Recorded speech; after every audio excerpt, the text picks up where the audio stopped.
And we got Dusty from Alabama Pickers joining us. I've been hoping. Wow, Pat, you're scraping the bottom of the barrel, isn't it? That's great. Jeez, come on. It's true. Hi, Pat and family, and everyone else out there. We want to wish you guys a Merry Christmas and a Happy New Year. Enjoy the holidays, everyone. Hey, gang.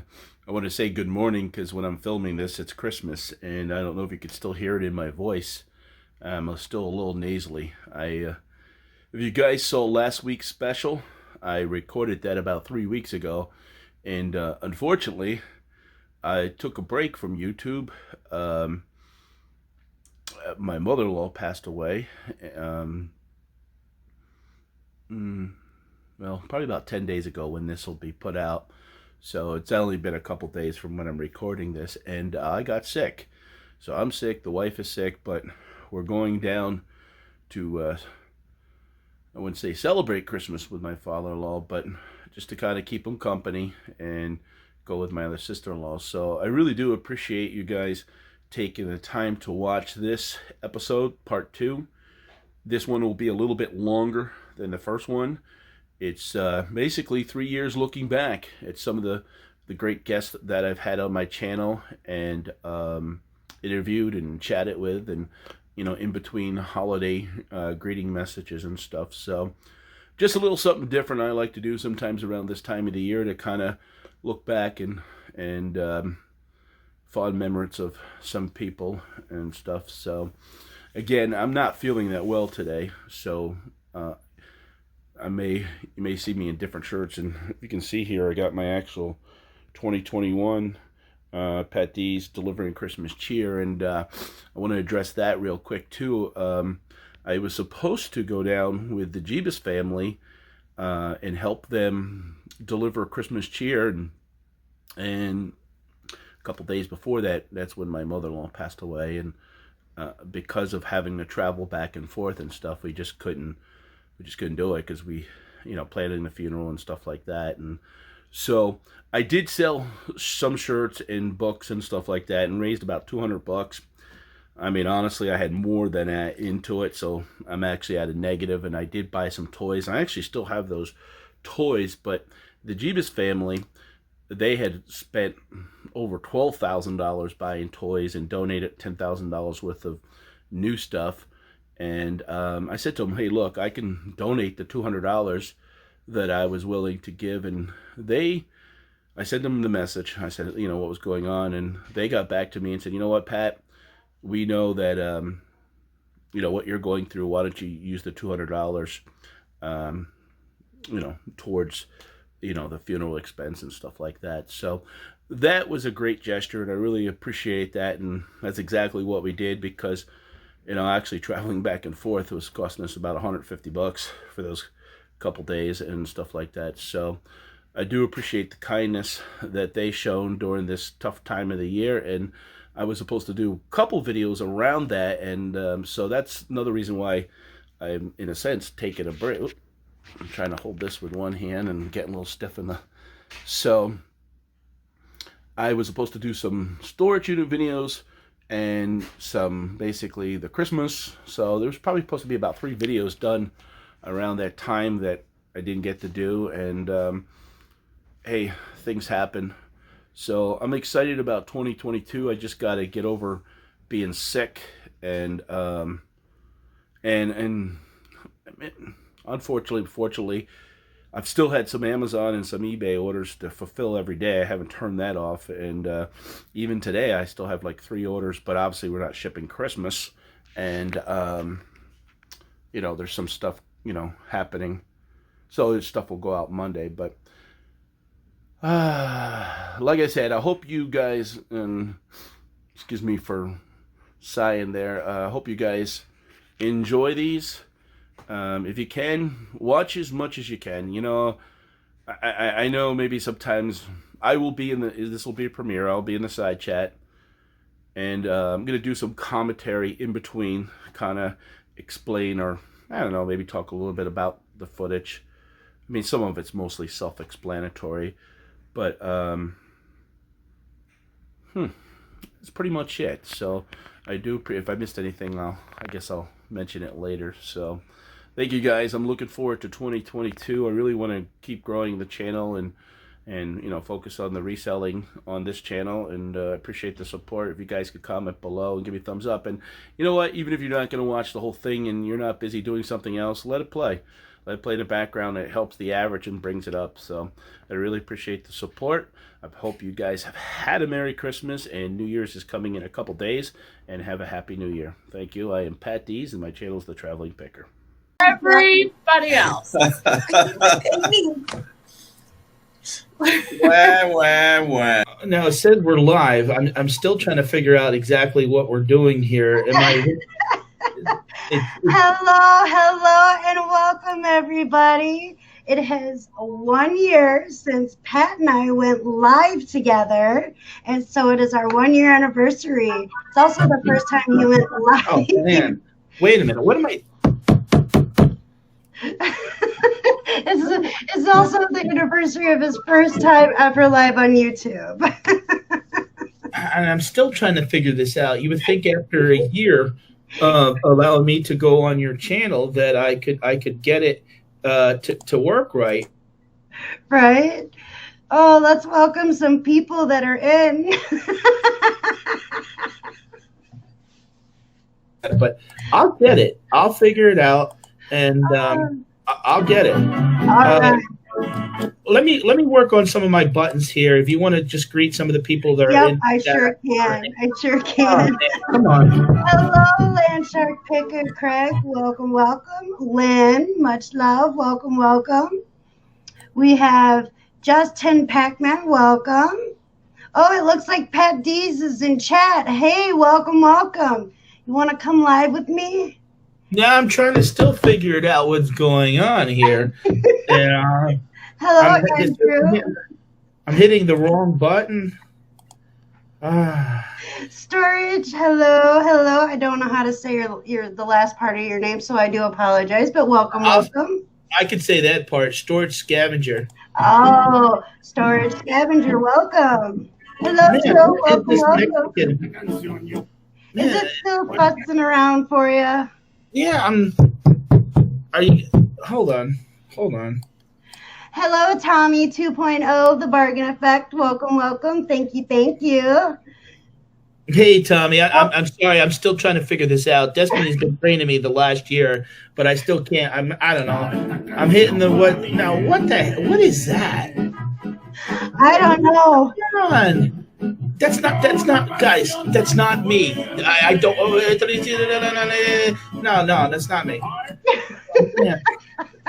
What the heck is going on? Make sure you have your YouTube muted when you pull it up so you can see chat, Pat. Oh, you mute my YouTube. Oh, okay. Mute your YouTube.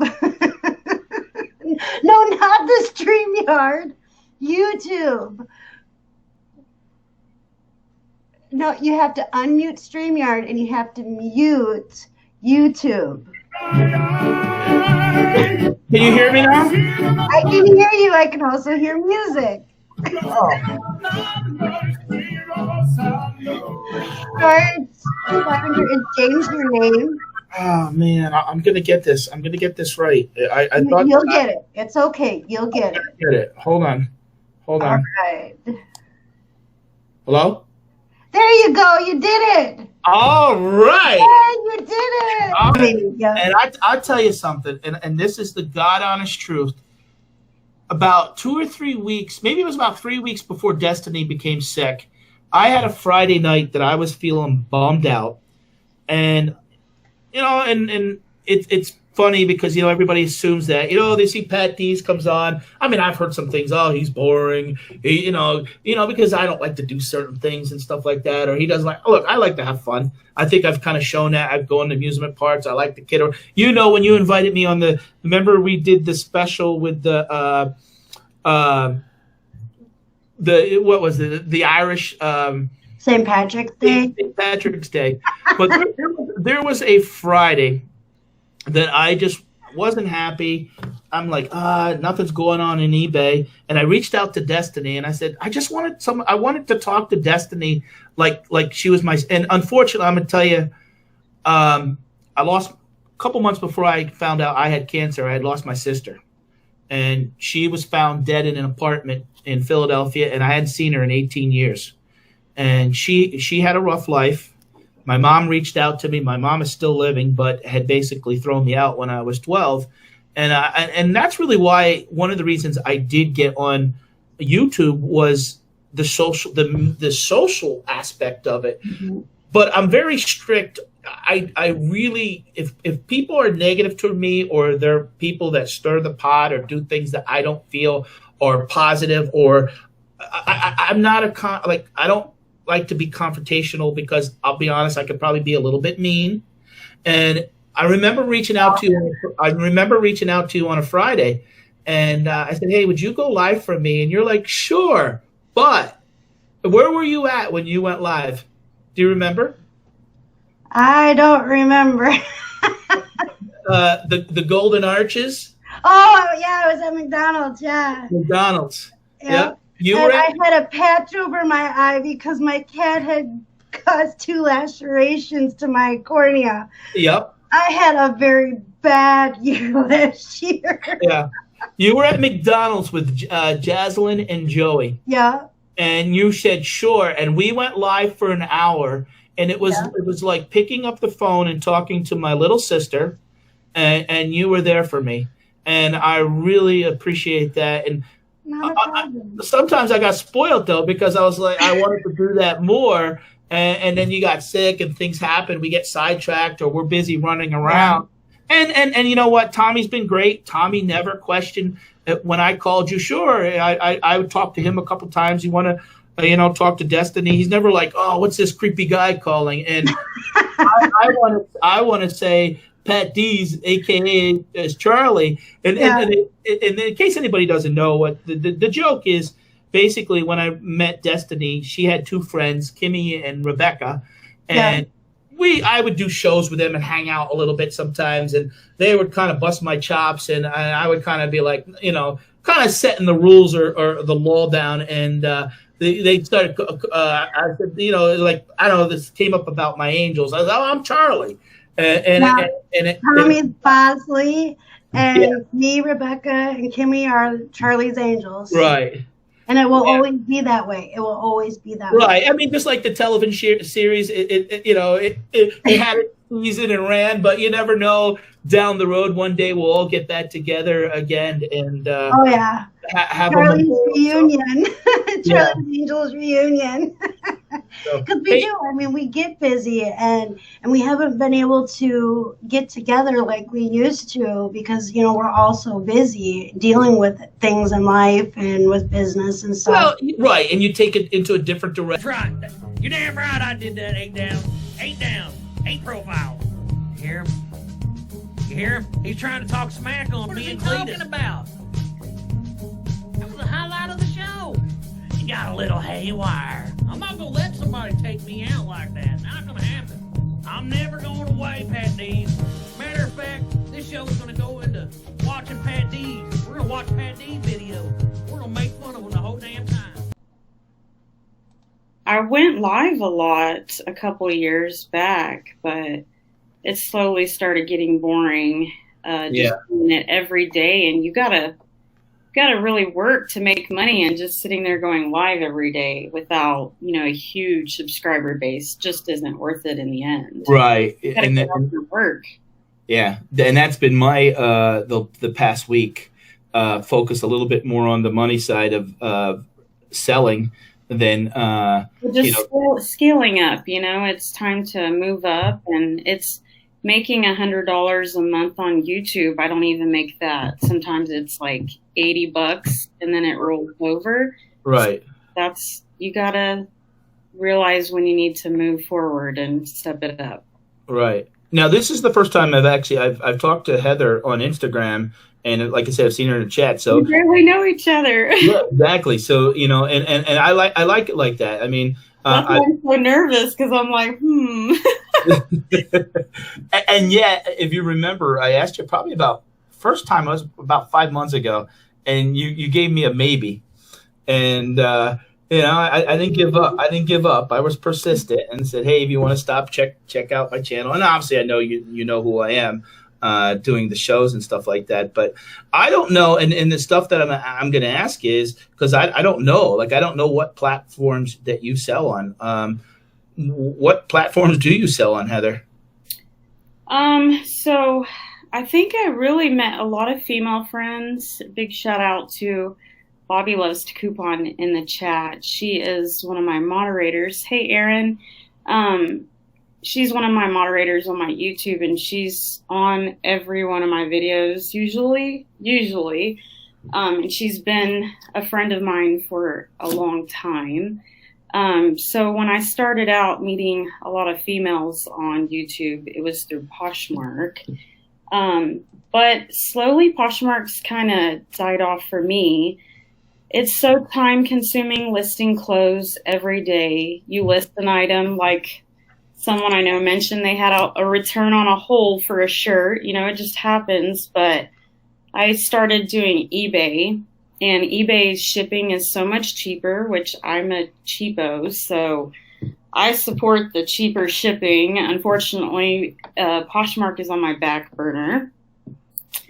I also sell on Amazon, but Amazon has also been on the back burner for me just because it's a little up and down kind of business, and I never got the, the added upgrades, the apps to help you search for products. Right. I just scan. Right. Yeah, I would just scan clearance. Yeah, I'm going to highlight a question here too. I'm not sure why. Do you still do real estate? I do real estate, but my smallest son, he's 7. He was struggling in reading.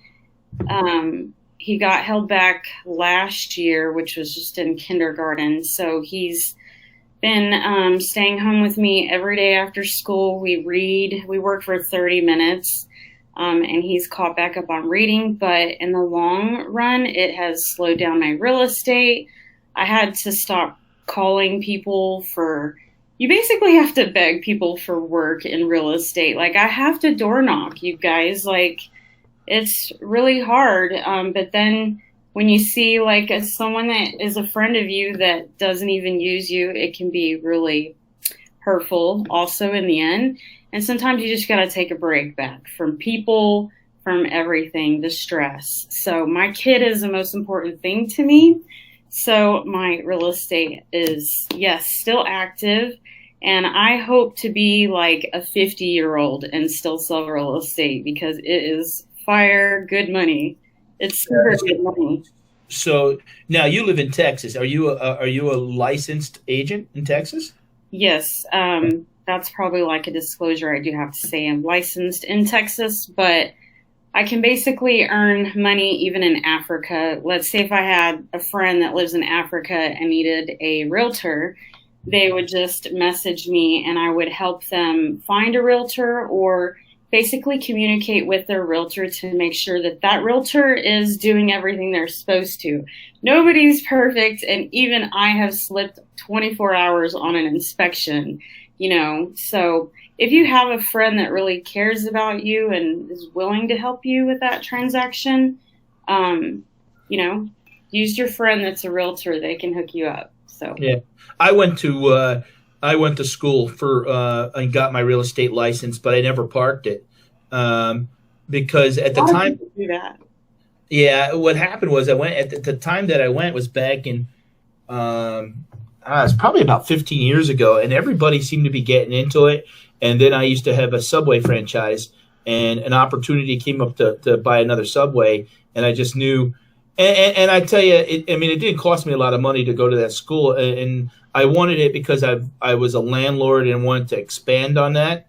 But I couldn't tie myself up because a lot of times here in Pennsylvania, they want you to put so many office hours in, whether you're making money or not. And I just didn't want to put 20 hours in a week when I need to be out on the road or be in the restaurants and do that. And back then, I was always a numbers guy. I knew that, there was plenty of agents only making $20,000, and I was making a lot more owning the restaurants than having to be. I really wanted to be an agent for so on the flip side and for a real estate investment, people. I'm reading the chat. It's funny. Yeah. So real estate's really a lot more lenient now. I wish they did have strict rules. I think it would push me more to work harder.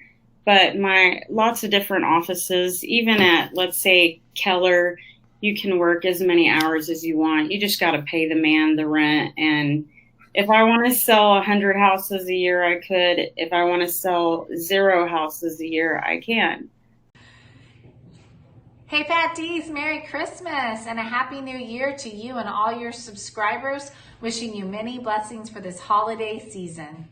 Tom Cruise, thank you for the $9.99 super chat. I really appreciate that. Thank you, sir. Mr. Sadie, what's up, buddy? Hello, Mr. Sadie. Appreciate it. All right, we got our other guest hanging in the back room. Have you ever staged a dumpster? No.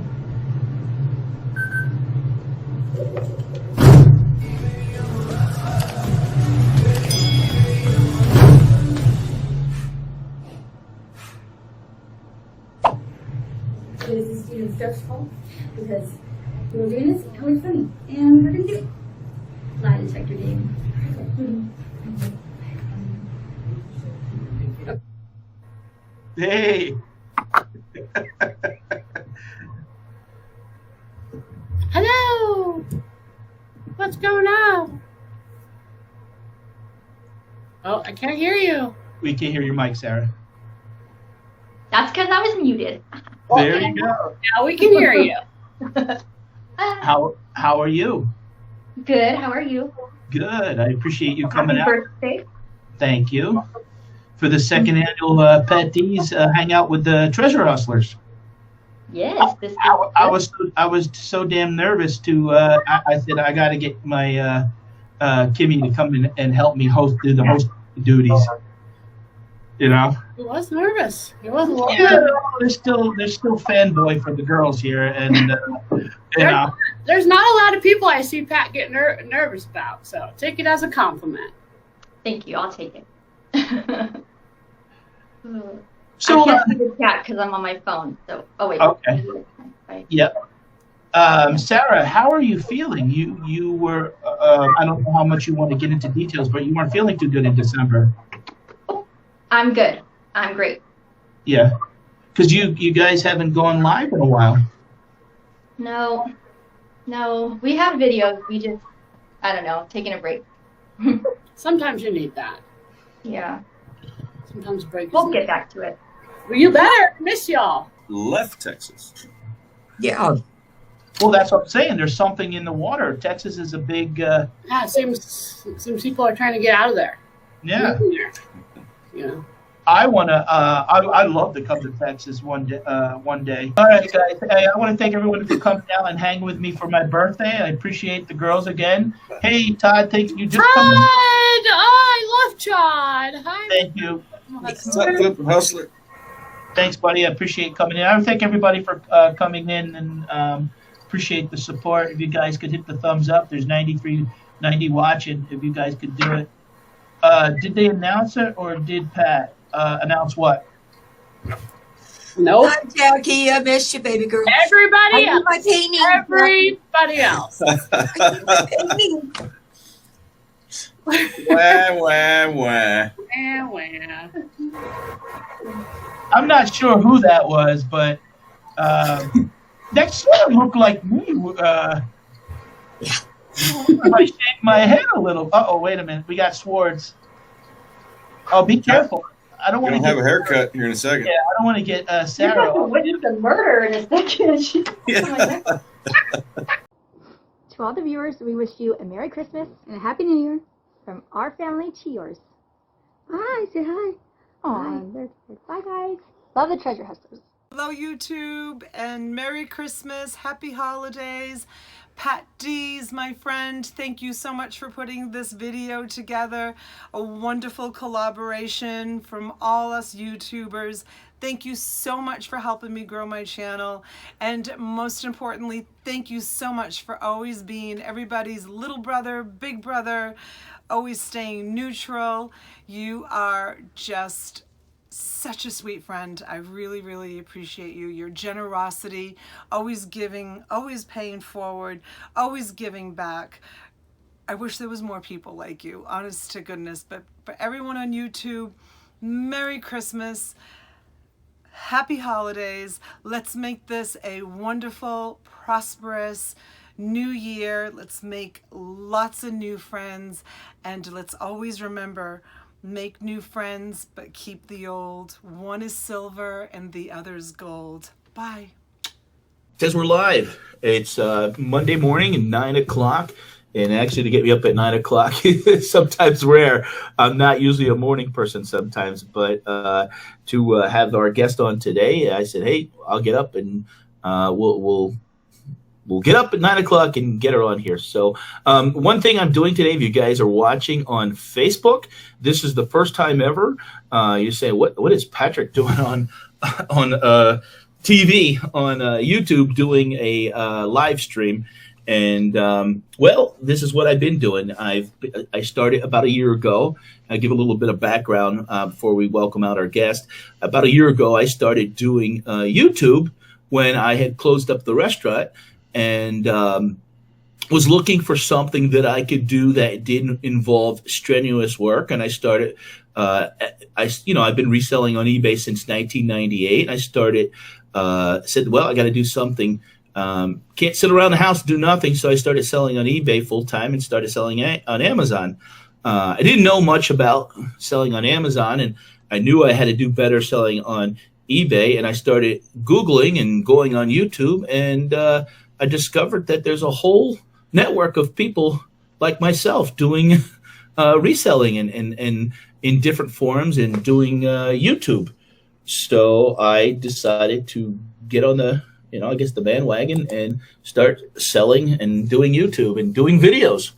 I started actually last January, and I actually yesterday just passed 2,000 subscribers. It's been a lot of work, a little over 300 videos. But let's bring out our guest. I'm excited. Let me make sure she's back there. She was enjoying I think that she was doing the coffee and the catering and stuff. So let's bring her out. So. Hey, good morning, Miss Dee. Hi. Hello. Hi, everybody. How are you today? I'm great. Good. Hey, I want to thank you for joining us this week. We were supposed to do the show last Monday, and I got a message. I think it was the night before, basically, that our son was feeling well. If we would reschedule, and I'm like, sure, no problem. We'll do it this week. And I appreciate it. It was a crazy week last week. Yeah, not a problem. I really appreciate you willingness to do the show. A lot of times it's hard to get them on camera because but I knew that I've been watching your videos, and I think you have a great talent on camera and talking to people, so you're not afraid to do this. Nope, not at all. Why don't you tell people where you're from, and your YouTube name, and how you kind of came up with that YouTube name? Okay. Well, I am the thrifter, junker, vintage hunter, and because I am all those things, I thrift. It's very rare that you get to do something that you enjoy to do so much, and it's your job. And I have always frequented the thrift stores. I go to yard sales, I go to estate sales, I go to auctions, anywhere that I can find vintage treasures is what I like to call them. I am in Bedford, Indiana, which is we're about an hour north of Louisville and an hour south of Indianapolis. So there's really a wide variety of different places that we can go, looking for things, whether it be like a rural setting or the big cities. So we're kind of in that big mixture of different kinds of things. I own a brick and mortar antique store in Bedford called Wildflower Antiques. And we've recently decided to, I want to say, close our brick and mortar, because honestly, when I spend more time doing things online, I make more money doing it that way versus waiting here all day, having people come in, and not everybody buys things. You don't need to if you ship them priority, unless it is, now I have sold artwork, like try to turn around, big pieces of artwork, like up there. I have shipped those. It's not fun, but I've done it. That, the buyer has paid, a couple $100s for it, because priority mail just insures up to $100. So I will, I do pay for extra insurance if I need to. Sometimes too, even if something weighs under a pound and it's shipped priority, like I have sold some watches before. It's some vintage antique watches. I sold one for $250 to $300, and I will still ship it. It depends on if it's cheaper to ship it first class still and buy the additional insurance. But you can play around with that. You can try different options, but it just depends on the value of the item and how I'm shipping it. I want to wish Pat a very Merry Christmas, and everyone in the reselling community. You guys are all awesome. Happy 2019 Christmas and happy 2020 to you. I hope you guys have just huge year, man. I hope this is all of our years. Let's go get it. Get back to work. Have a great day. Well, 2020 was a huge year, but I think for the world. So I didn't want to edit Todd's message there, because as you guys can see, again, I'm looking back 3 years, and when we did that was in 2019. So who would have known, that 2020 and really even 2021 would be such a rough year, but 2020 really laid the path for what we've been going through. So wow, I hope one day things get back to normal, but let's continue. Up next, I'm going to feature Locker Nuts. Great family, one of my favorite channels. They're good people, Jack and Jana, and Jack was on my channel, I think, back when he was around 20,000 subscribers. Now he's over 150,000 subscribers, so he's done a really great job with his channel, and it's inspiring, and I appreciate the friendship of them too. So let's get into them. What's this, a Christmas tree in the garage? Well, what can I say? We're Locker Nuts. What's up, Patdees? Happy holidays, Merry Christmas, and to all of your fans as well. We here at the Nut House just wish you a great holiday, and I hope that you sell lots of stuff. Because it is fourth quarter, let's not forget. But most of all, enjoy that time with the family, enjoy the food, and enjoy the season. God bless you. What night is it, Kimmy? It'd be Thursday, Pat. It'd be Thursday. Oh yeah, it's Thursday Night Live. That's right. And TNL. we're live. Oh yeah. All right, I gotta take a drink. I gotta warm up here. We got a special guest coming in tonight, and he's back there. I told him to sit there and enjoy the catering, which we'll get back to that. But let's present Jack from Locker Nuts. Obviously, is why we've been on it. Hey, everybody, Jack. how's it going? Good. How are you doing? Doing great. Thanks for having me on. Oh, no problem. Hold on 1 second. I had a clip here I want to share with the group, and we were having some. Lockerware challenge. We'll just put everything I find on. Oh my gosh. Commitment to craft. Right. I think you first, guys. Oh my God, you handle that. But we opened the safe. Yes. Well, there is stuff in it.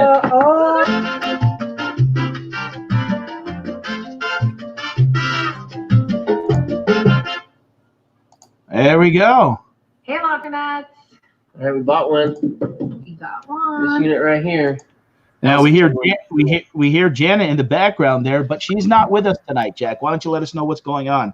Yeah, sorry about that. Jana coaches soccer. Both of our youngest are on the same team, and Jana's the coach. So that takes Tuesday and Thursday nights away from her. But she loves it. They love having her as the coach. But unfortunately, she can't be in two places. She's here in spirit, though. So Jack's going to handle the whole questions and everything that's going on. If anyone's got questions, please in the chat, type questions in the chat. I think Jack, congratulations on you guys hit 20,000. Was it 20,000 subs this week? Yeah, thank you. I think it was just yesterday we hit it, and we're very honored, and we're pretty surprised that happened so quick. It did happen pretty quick. Well, how long you been doing YouTube, Jack? It's funny. I just went back and looked at my earlier ones to see just that, because it doesn't seem that long, but I think I started in like October of 2017. So coming up on 2 years here. Oh, really? Okay. Yeah. The first year and a half, though, was pretty slow. Yeah. Slow. It didn't start groove until like early this year, around March, April. Okay. Do you remember when you hit your first 1,000 subs? Yeah, we did that in April. Of this year? Yeah. Oh, okay. So really, from October 2017 to April 2019, it took to get to 1,000. Yeah. They say the first 1,000 is the hardest, right? Yeah, I agree. Yeah. And now then you went from 1,000 to 20,000. So yeah, and it's always good to have fun with it. Yeah. Now, Jack, how long have you been doing storage units yourself, buying them and selling the stuff? I've been doing it actually. I mean, I started right after the show came out. Probably like a lot of people. I saw the show and I just became fascinated with it. What show is that? Let me see. I don't remember the name. It's Storage Wars or something like that. Okay, so you were one of those guys that watched it on TV and yeah. A light bulb went off in your head and you thought you're going to go out and try this for yourself?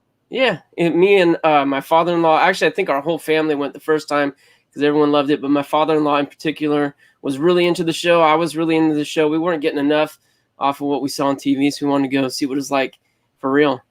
And that was 2011 at some point.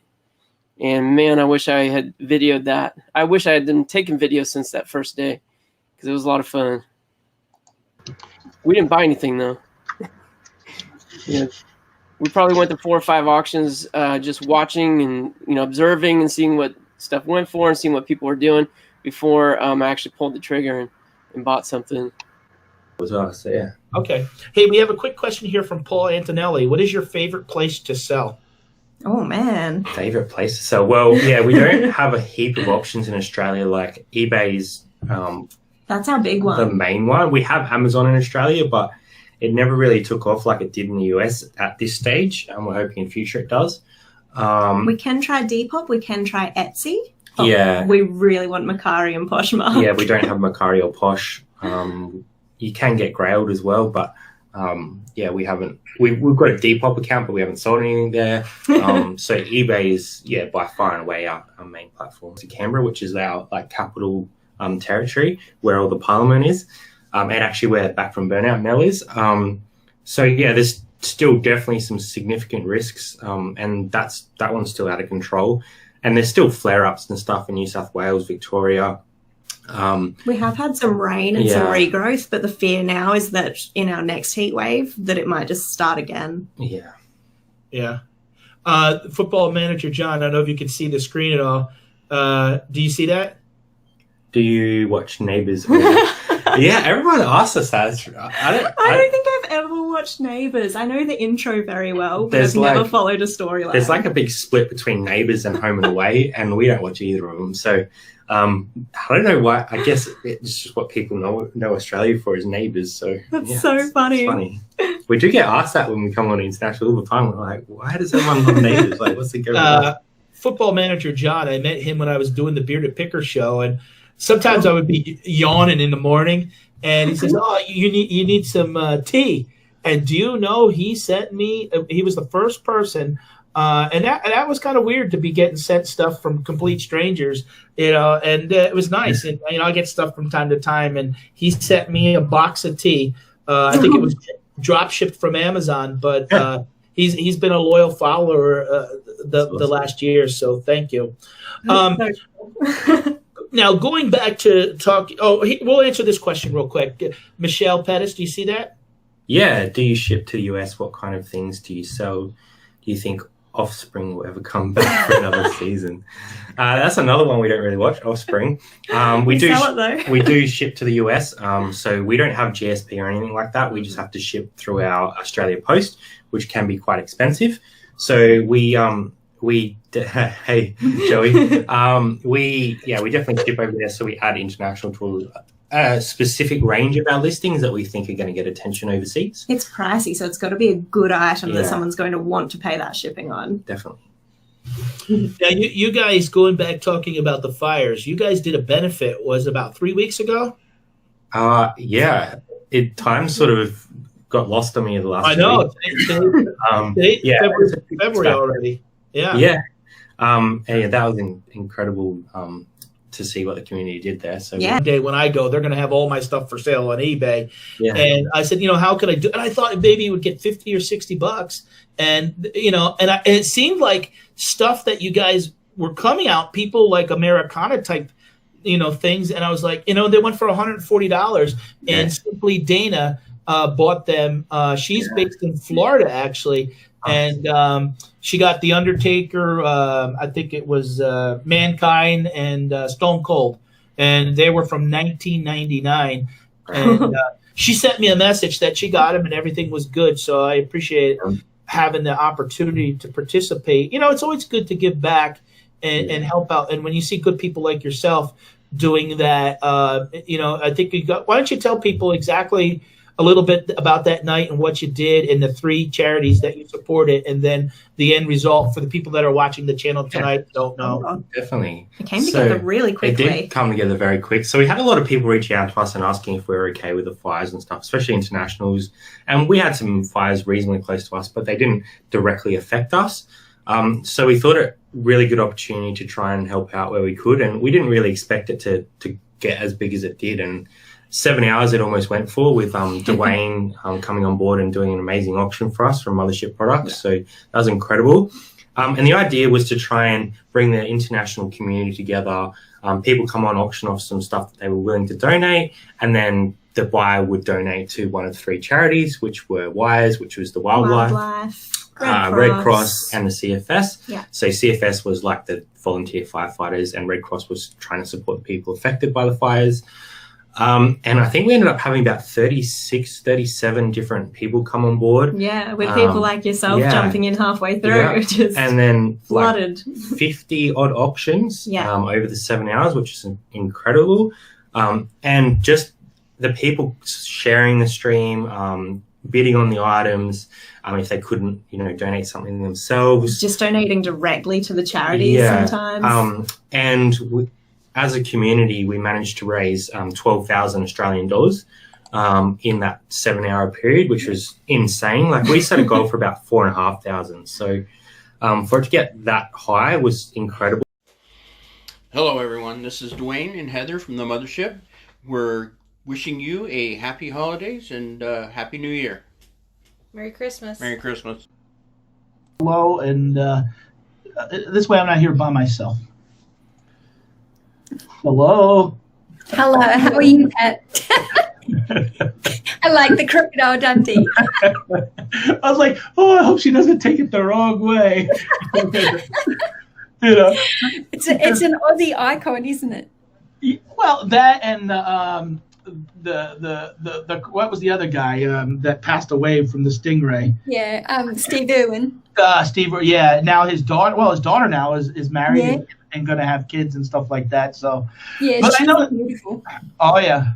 Well, even the son, I used to watch him when they sometimes would come on Jay Leno and stuff like that. But I was just hoping things didn't get lost in translation there, and that you would be offended and stuff. Because what did you say to me when we first came into the show? I said, "How you going?"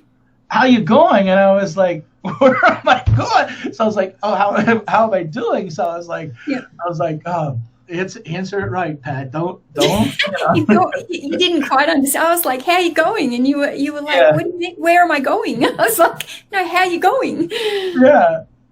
So I really do appreciate. Tell everybody real quick, actually, where you actually are from and what time of the day it is, because we're on different days. hmm Yep. So I live in the capital of Australia. So I'm in Canberra, and it's lunchtime here, 12 o'clock on Thursday. Is it? Yep. All right, and here it is. I know it's always. I remember as a little kid, it was always when I thought about that. I'm like, wait, how could someone be a day ahead of us? If today's Wednesday for me, how is it Thursday? Yeah. But it's a big planet, and So We're in the future. Right, and I'm interrupting your lunch here. Oh, well, not really interrupting it, but it is lunchtime. Is this your little office setup that you have here, right? Yeah, this is where my computer office is. So this is at home, and then all my eBay is in the storage units. Yeah. Now, is this basically your little YouTube studio, but do you do packaging right there too, or? No. I package everything in the storage units. So the only thing I do here is have my computer, do YouTube, and print my orders and do listing and stuff on the computer here. Right. Yeah. Hey guys, real quick, if you guys are new to the channel, my name is Patdees. I'd appreciate if you guys could subscribe. And back from Burnout, Mel, and I'm going to ask her about that real quick, where she came up with that name. In her link is also in the description, so go over there and subscribe to her channel. I'd appreciate it. But where did you came up with the name Back from Burnout? Well, I had the name Back from Burnout before I was a reseller.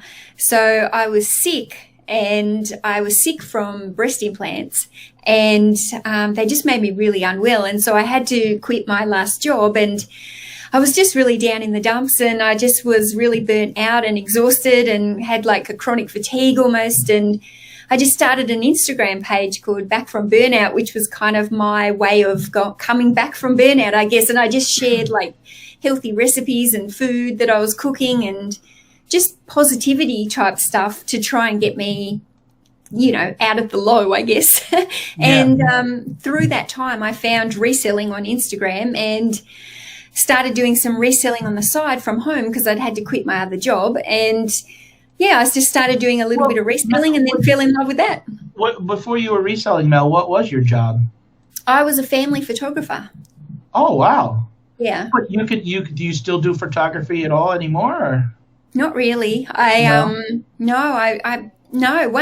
I got really sick and I was in my worst stage and I was living in so much pain that holding the camera, carrying all the camera equipment. Oh, the gear and stuff, right. Yeah, and it became such a negative. Every time I went out to do a photo shoot, it was such a drain on my body, and I was tired, and I was just in such a poor headspace so then I just kind of stopped it altogether, and I haven't really picked up the camera and done any more with it. But there was something the other day. I think one of the people in your chat here had sent me a picture of Ian, and he'd sent me a picture of a cat, and it was a beautiful cat. And I was like, I feel like picking up my camera and shooting some macro or some animals or something, So I saw you the one day with the taking pictures. I wasn't sure what you were doing, but maybe it was stuff for just reselling.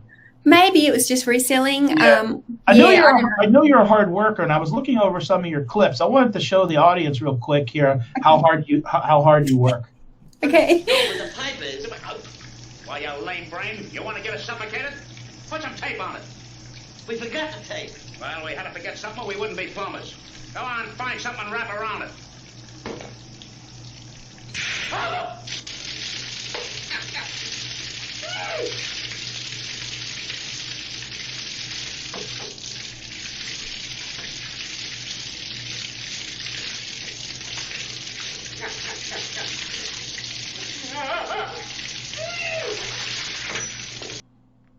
Oh, never mind. That I'm sorry, guys. That was me in the tub working. Forget it. Hold on a second. I got the right one here.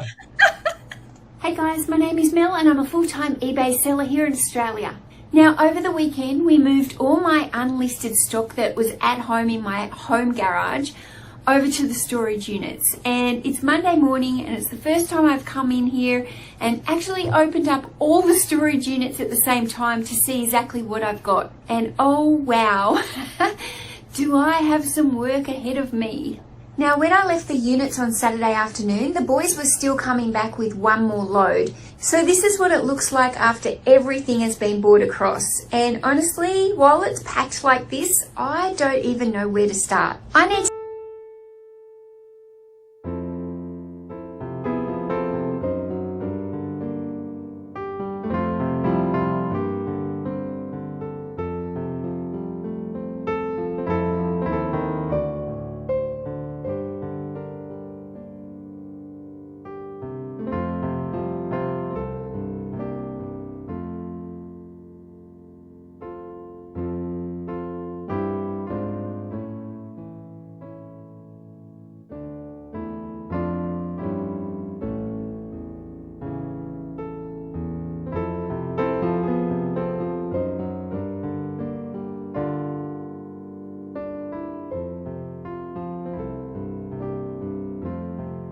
I wanted to show, sometimes when people do these shows, they don't even know who they're watching sometimes.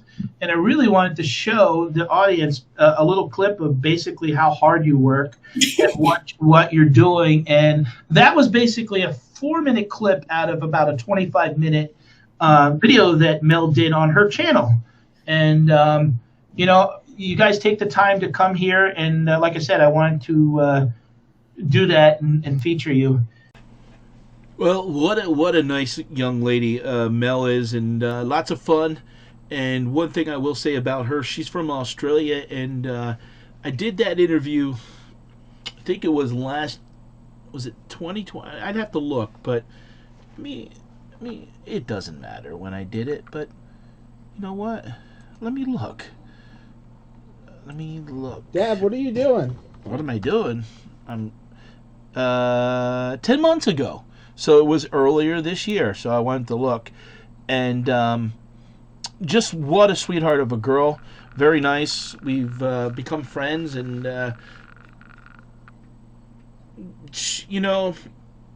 what I found out doing YouTube sometimes is that people come and go. And sad to say, that's what happens. I've kind of become very leery of actually getting real close to anybody anymore, and I keep my circle small, and I try to be friendly and hello to everybody and stuff like that. But there's just certain people that will go, I'd say, the extra mile to reach out and say hello. I mean, I've gotten cards in the mail from people, which is very sweet, and sometimes viewers and YouTubers are different and stuff like that, but I will say Mel has been a sweetheart and just been there. Sometimes simple hello or how you doing, and I'm friends with T, Auctions for You, and Kimmy. I always call her California or Colorado Crazy. Donna, friends with, and the Treasure Hustlers. At times we'll talk, but it's a small group, and sometimes I wish it was bigger, but it is what it is. And yeah, so I do appreciate everybody that's taken the time to watch this tonight, and the people that have supported me this past 3 years. The people that supported me with the t-shirt drive.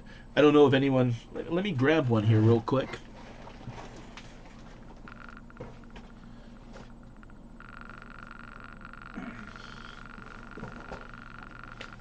I have my website, actually. The Traveling Picker. I know, shameless plug, I guess. This is the shirt for the Christmas. This was the one that I did. You can see the 3 colors, Christmas and So, and this is going to be the regular one that will be on the website. The traveling picker. I think this one we're offering for, I think we're going to offer it $17.95 shipped. So if you guys are interested, we got many sizes. In supporting me, excuse me.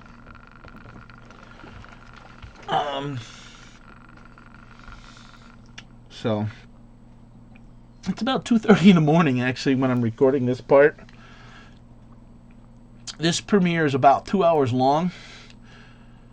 So anybody who's made it this far, 50 minutes in, I do appreciate it. I know with last week's one, didn't have actually many, probably about 27 people that showed up to watch it, but in the replays, it's been actually doing very well. With that being said, though, you don't really make no money. It's at 174 views. I mean, that's not a lot considering I have 3,400 subscribers, and that's a question sometimes. And I'm still going to do interviews going forward. I'll probably do about one a month, where at times I used to do 2 a week. I was probably interacting with 6 to 8 different channels back in the day. But it's a lot of work, and for little reward. And the reward was networking with people and getting to know other people and learn and build friendships and stuff like that. But at the end of the day, I gotta pay the bills and stuff like that. So, and I don't know, the way YouTube is kind of set up, there's no reward for doing. This is why I like to do these look backs, and I wish, man, if the channel ever exploded or got bigger. And I used to get a lot of compliments for my style of interviews and talking with people and willingness to I'd say sometimes people said, Pat, you're Switzerland and stuff. I just never understood what the issue was as far as me being Switzerland, because if I'm going to do this, why not be positive and get along with everybody and bring people on, and they were the star of the show and I'm just the host. And not, like I said, there's people that have come and gone that there's some people I don't hear from. I don't know why. There's people that have supported through super chats, bought stuff from their auctions, and I've never heard from them again. I've interviewed small channels from 150 subscribers to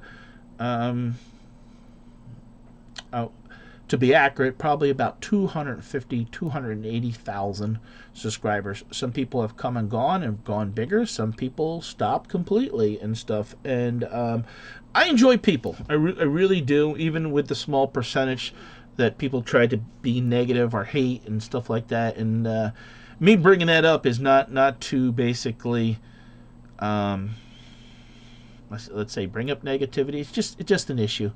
And to basically say that I completely ignore it or are not aware of it, I'd be lying. But I really need to focus the channel different next year, and I still want to do the interviews, and but need to constant reselling and focus on, I guess, the treasure hunt and show you guys that. So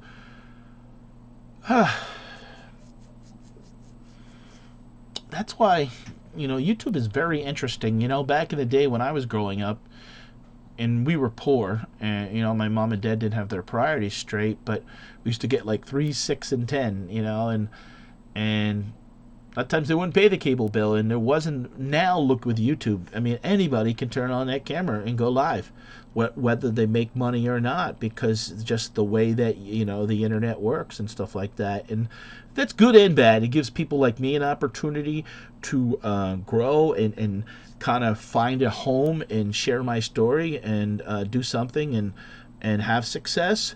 But it also gives people maybe that shouldn't be online because they're negative, or they're just and I'm trying to say this kindly. I don't know. Maybe they're just a train. Okay, yeah, that's it. A train wreck. A bus hitting the wall. That Sometimes, sometimes it's like, oh boy, and it's all over because sometimes I'll type in live in the search bar and it's like, oh, I mean, I've seen some people that are outside of the reselling community that, what are they doing or what are they talking about, and I don't know. So hey, let's get back to the interviews. I just wanted to show you, hey, look, I'm doing this in between. This show, honestly, is taking about 10 hours to put together because, I'm trying to spend about 3 or 4 minutes on everybody, but also not that people are coming on and, hey, how you doing on this and that. Sort of a little bit of, like a little bit of interaction, what they were and stuff like that. And,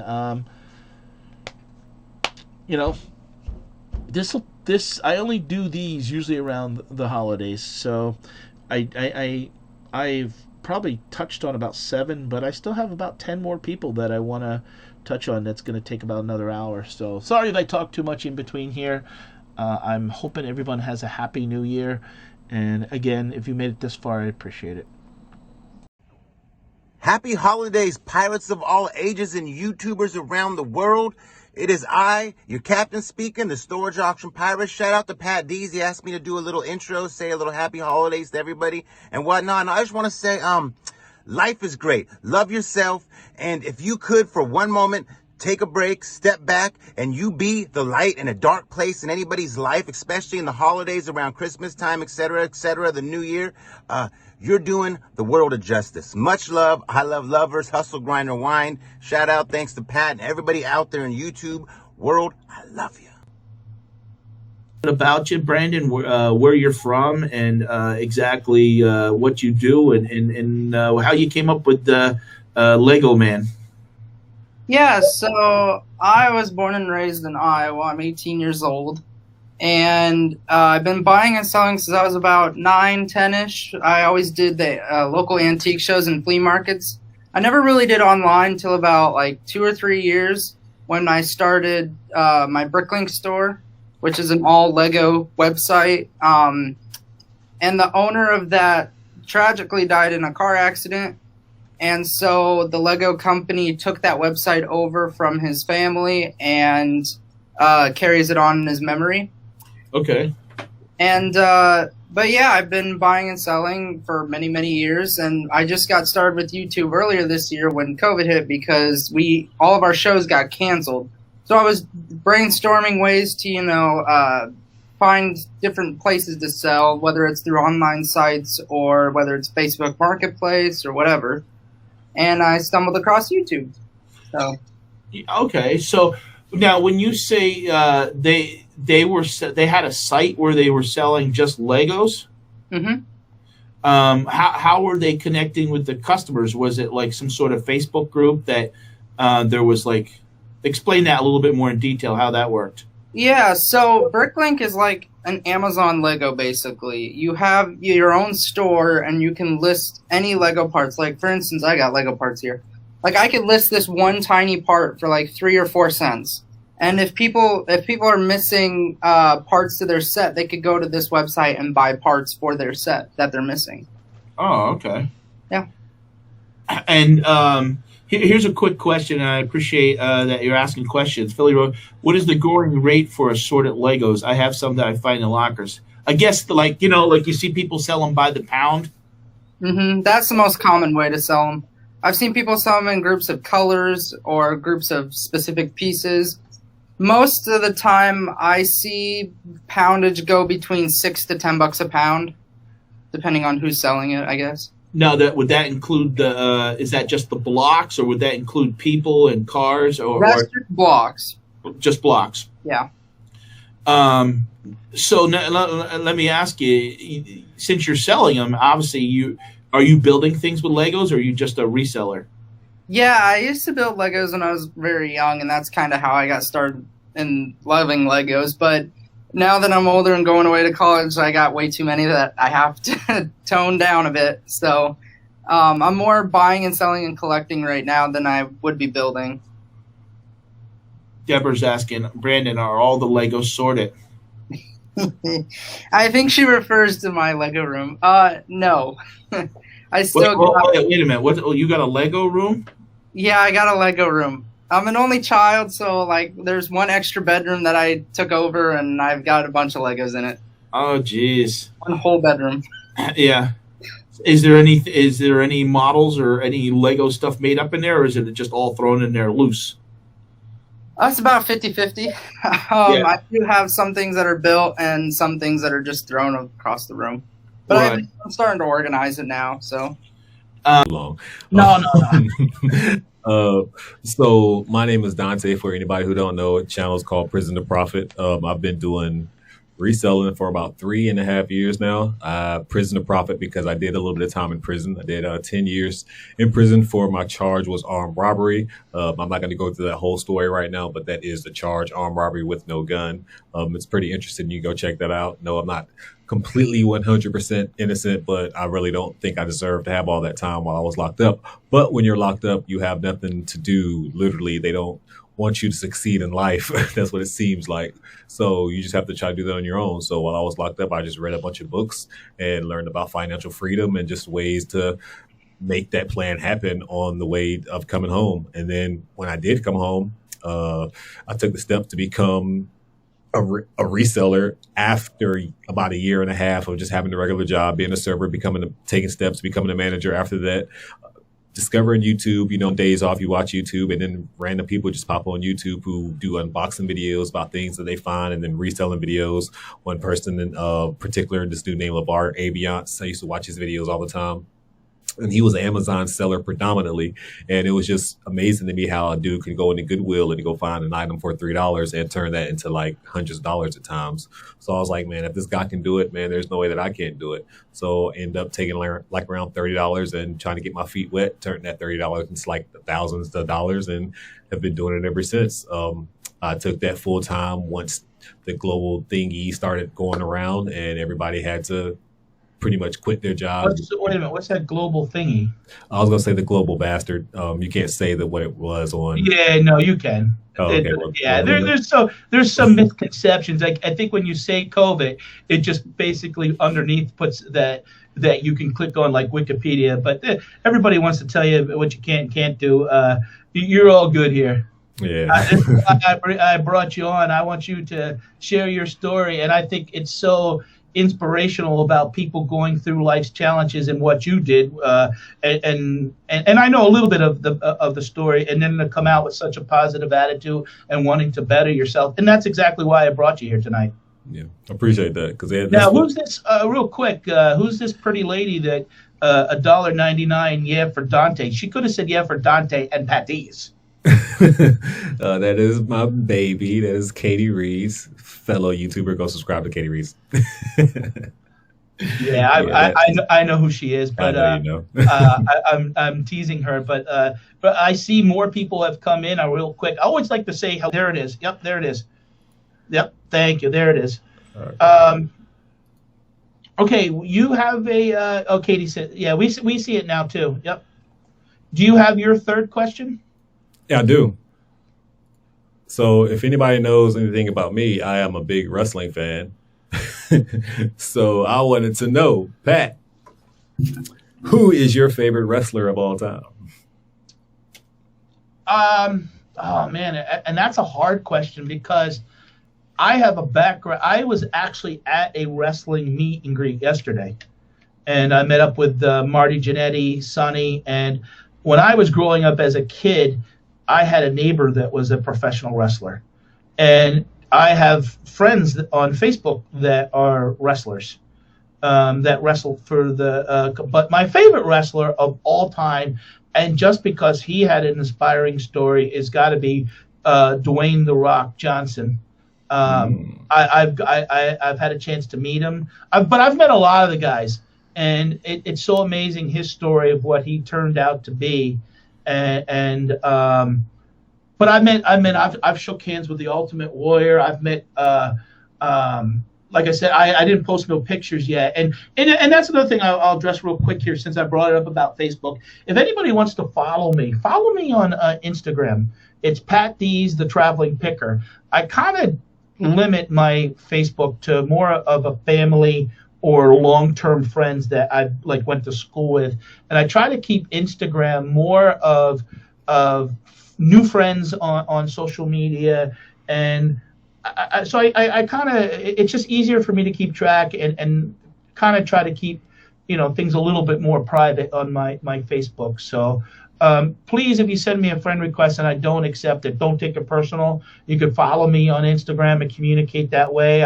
I'm on TikTok a little bit now. Not that I even do Twitter, which I do things on there. I do Instagram, Facebook and YouTube. There's so much social media, but I'm actually a big wrestling fan. I've been to at least 15 live shows. I've met at least 20 wrestlers. I've had conversations with half an hour conversations with many of them because I grew up in the Lehigh Valley. They used to tape a lot of the WWF back in the day in Allentown. People don't know this, but back in the day, and before there was the internet, and I don't know if people realize what happens in let's the Family Feud is a perfect example.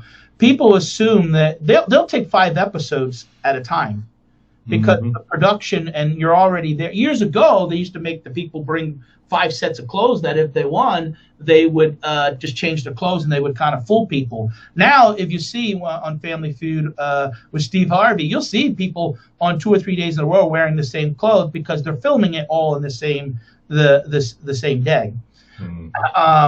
But they used to do that with wrestling also. They would wrestle a person 3 or 4 times that day because the cameras were there, the studio was set up, and then someone in the TV editing would do that story over the next 3 or 4 weeks on a Saturday morning. Yep. Now, and I love wrestling, honestly. I like the business. We all know it's predetermined, faked, and I'm going to bounce that right back at you. What is your favorite wrestler? Oh man, Shawn Michaels. I think Shawn Michaels is the greatest performer of all time. The Heartbreak Kid. Yeah, man. When it comes to work, and people will understand that. People will look at him size wise and everything like that, but he was one of the best workers in the business. Although he did have personal issues and he did have attitude problems, but when it came to that in-ring work, when you talk to 87% of the wrestlers, and if they've been in the ring with Shawn Michaels and they say, who is your best match with? Majority of them say Shawn Michaels. He was just, and then when you look at, like I said, growing up, I looked at him and was like, okay, that can be me. He wasn't the biggest guy. He wasn't, you know what I'm saying? He was just the Heartbreak Kid. Oh, we got a super chat. Actions for you, T. Thank you. Says, love both of you. My favorite people, so your very favorite boys. Thank you. I appreciate it. That's T. Thank you, T. Appreciate it. In case anybody doesn't know, I started YouTube. When I first had found Scott back in last December, this time, he had about 23,000. If you remember, his video had come out about the monopoly. And I had gotten back into selling on eBay, had never knew nothing about selling on Amazon. I thought Amazon sold on Amazon. I was the same way, so I don't feel bad. It was when somebody told me about it, I had the same reaction in 2014. Someone's starting trouble here already. Carol, now be nice. Scott, you could have said the same thing to Scott when he allowed me to come on the channel back in February. Hello, YouTube. It's Kimmy. Chris the Goose. And we are here to wish you a Merry Christmas from Texas. Merry Christmas. Well, Steve and Sue, good afternoon. Hi, Pat. 3:30 here. Sorry to interrupt your guys' schedule. I know you're always busy doing stuff in the afternoon, and welcome. You only interrupted my nap, Pat. That's your nap. How about you, Sue? All right. So today I got up and did a little bit of work, then did the show, then started a new part-time employee. I wouldn't even call her a part-time employee. She's sort of a project employee. So she's cleaning up my eBay area First of all, I was totally embarrassed for her to even come in there because it's such a mess. Oh, is this is a new one that's coming into the house? Yeah. Oh, okay. And she's done a little prep work for me at Q4 before. She's like a mom. How I met her was she bought something from me on Facebook Marketplace. And then we just chatted and chatted. And so then I ended up maybe a month or two later hiring her. When, like, the kids were going back to school, and so she's a mom with kids at school, so she could work 10 to 2 kind of thing. And just here and there. And so then she started working for me, and I go to write her the check the first time, and she has a real unusual last name. I was like, is your son Robbie? And she said, yes. He was in my Boy Scout troop. I was like, I know your son, you know? So it was just kind of funny that we met through Facebook Marketplace, yet like I kind of knew her family already. I knew her husband and her son from Scouts. And then, so I worked with her for a little bit. I checked in an online order that I received. I bought like some on one of the Black Friday sales. It was all wrong. So I had to call and get that worked on. Finished packing up. Well, I finished packing up a shipment last night but I labeled everything and put it out for UPS today. And then I've just been on the phone with the VA for the last hour. Still, like yesterday I trained her by she watching me the whole time, and today I watched her do it. The VA? Yeah. Okay. Now where's the VA from?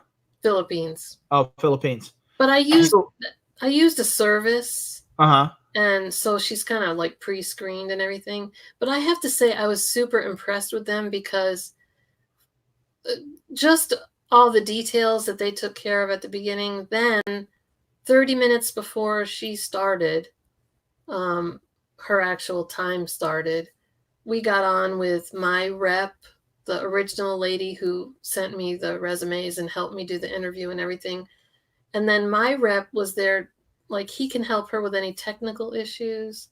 So then we finished with the half hour with kind of like going over details and everything.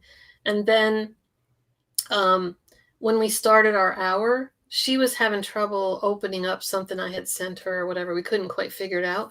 So we pulled the rep in because we do it through Skype. Oh, okay. And so she just chatted to the rep, hey, can you pop in and help me with this?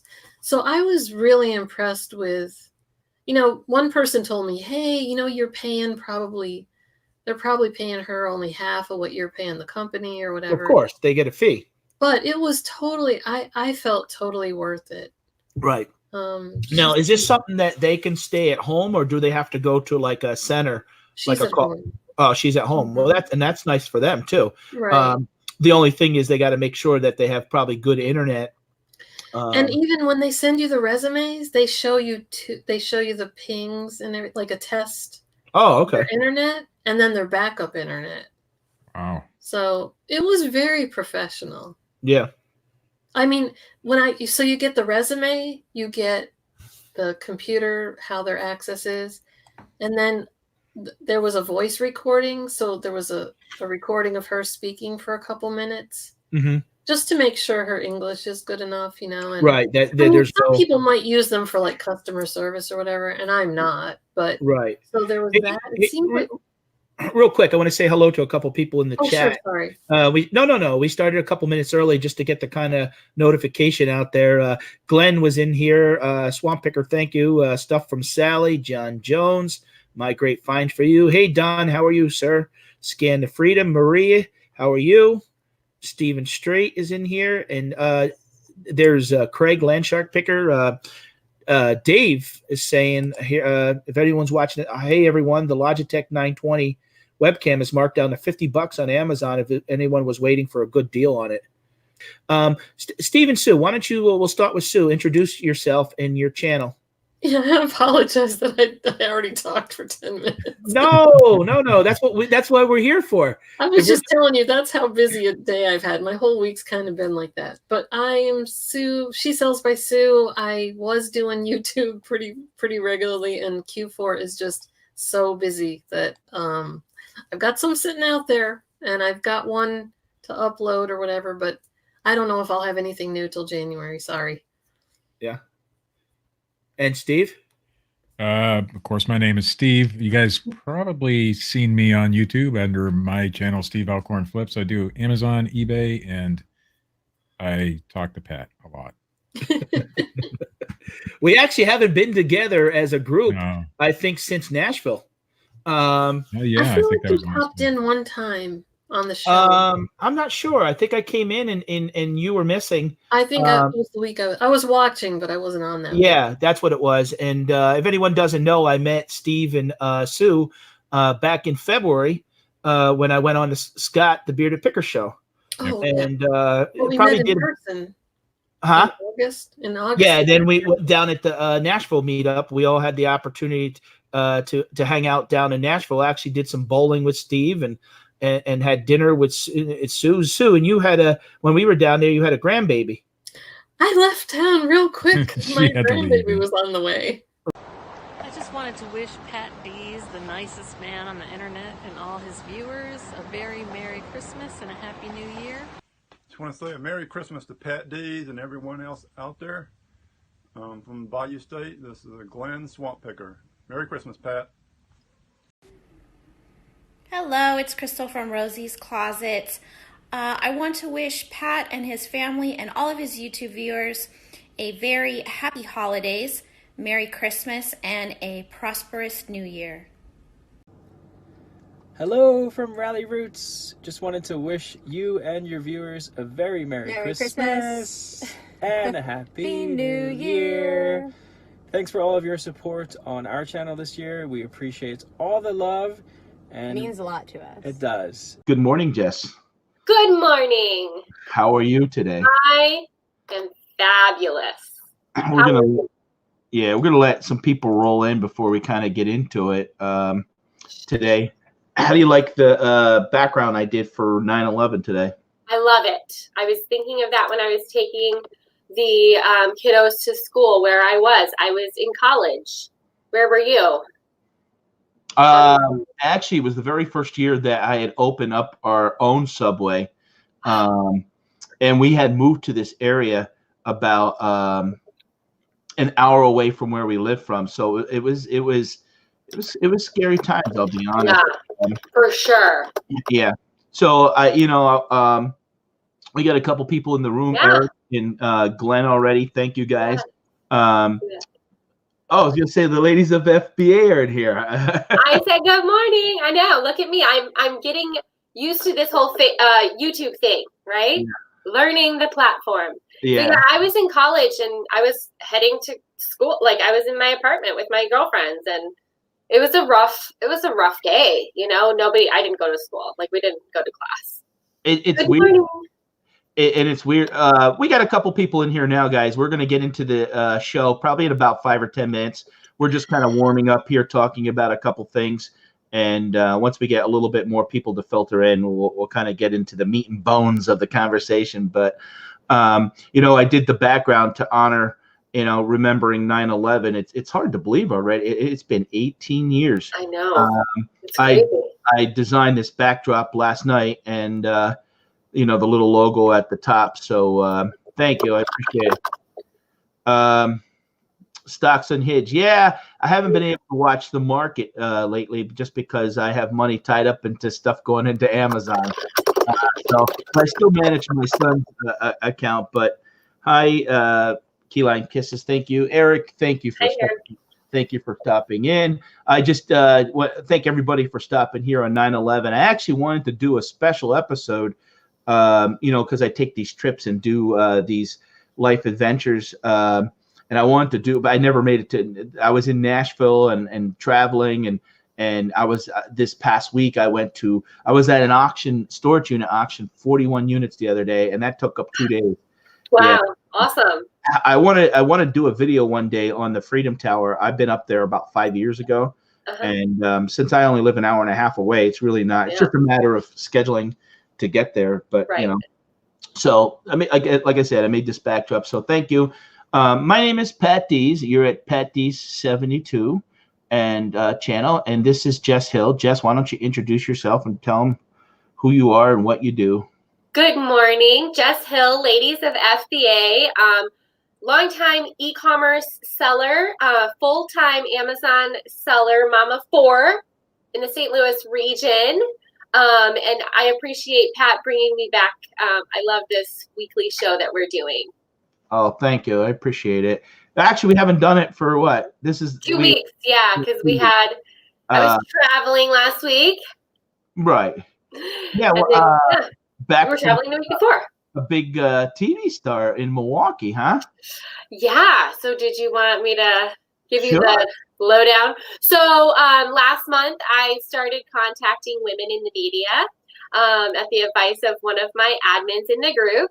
And I was reached out by WTMJ Channel 4, the Morning Blend morning show in Milwaukee.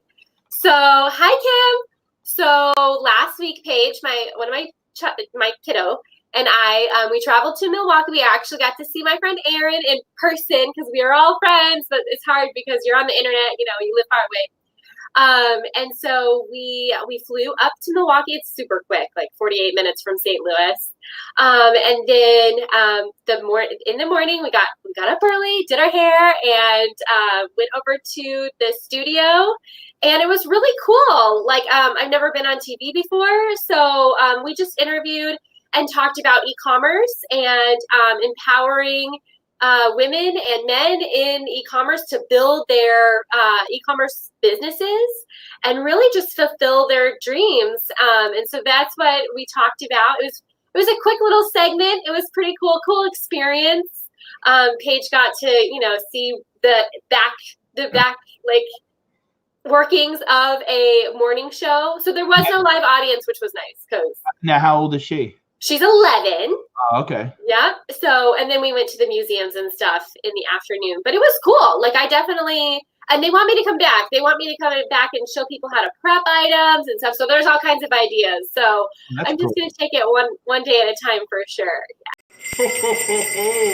It's Barry, Thrifty Santa, live from the North Pole.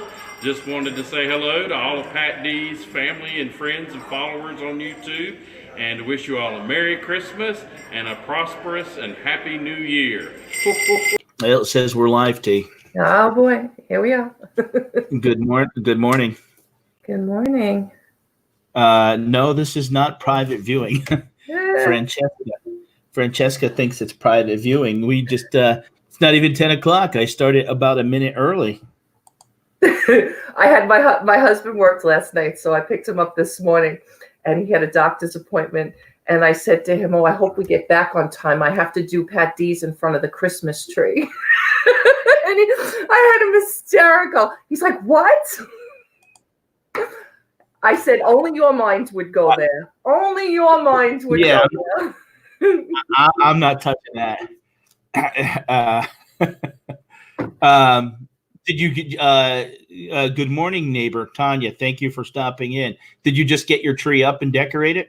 I have had this tree. We bought this tree at the nursery. I'm going to say probably 2 weeks today.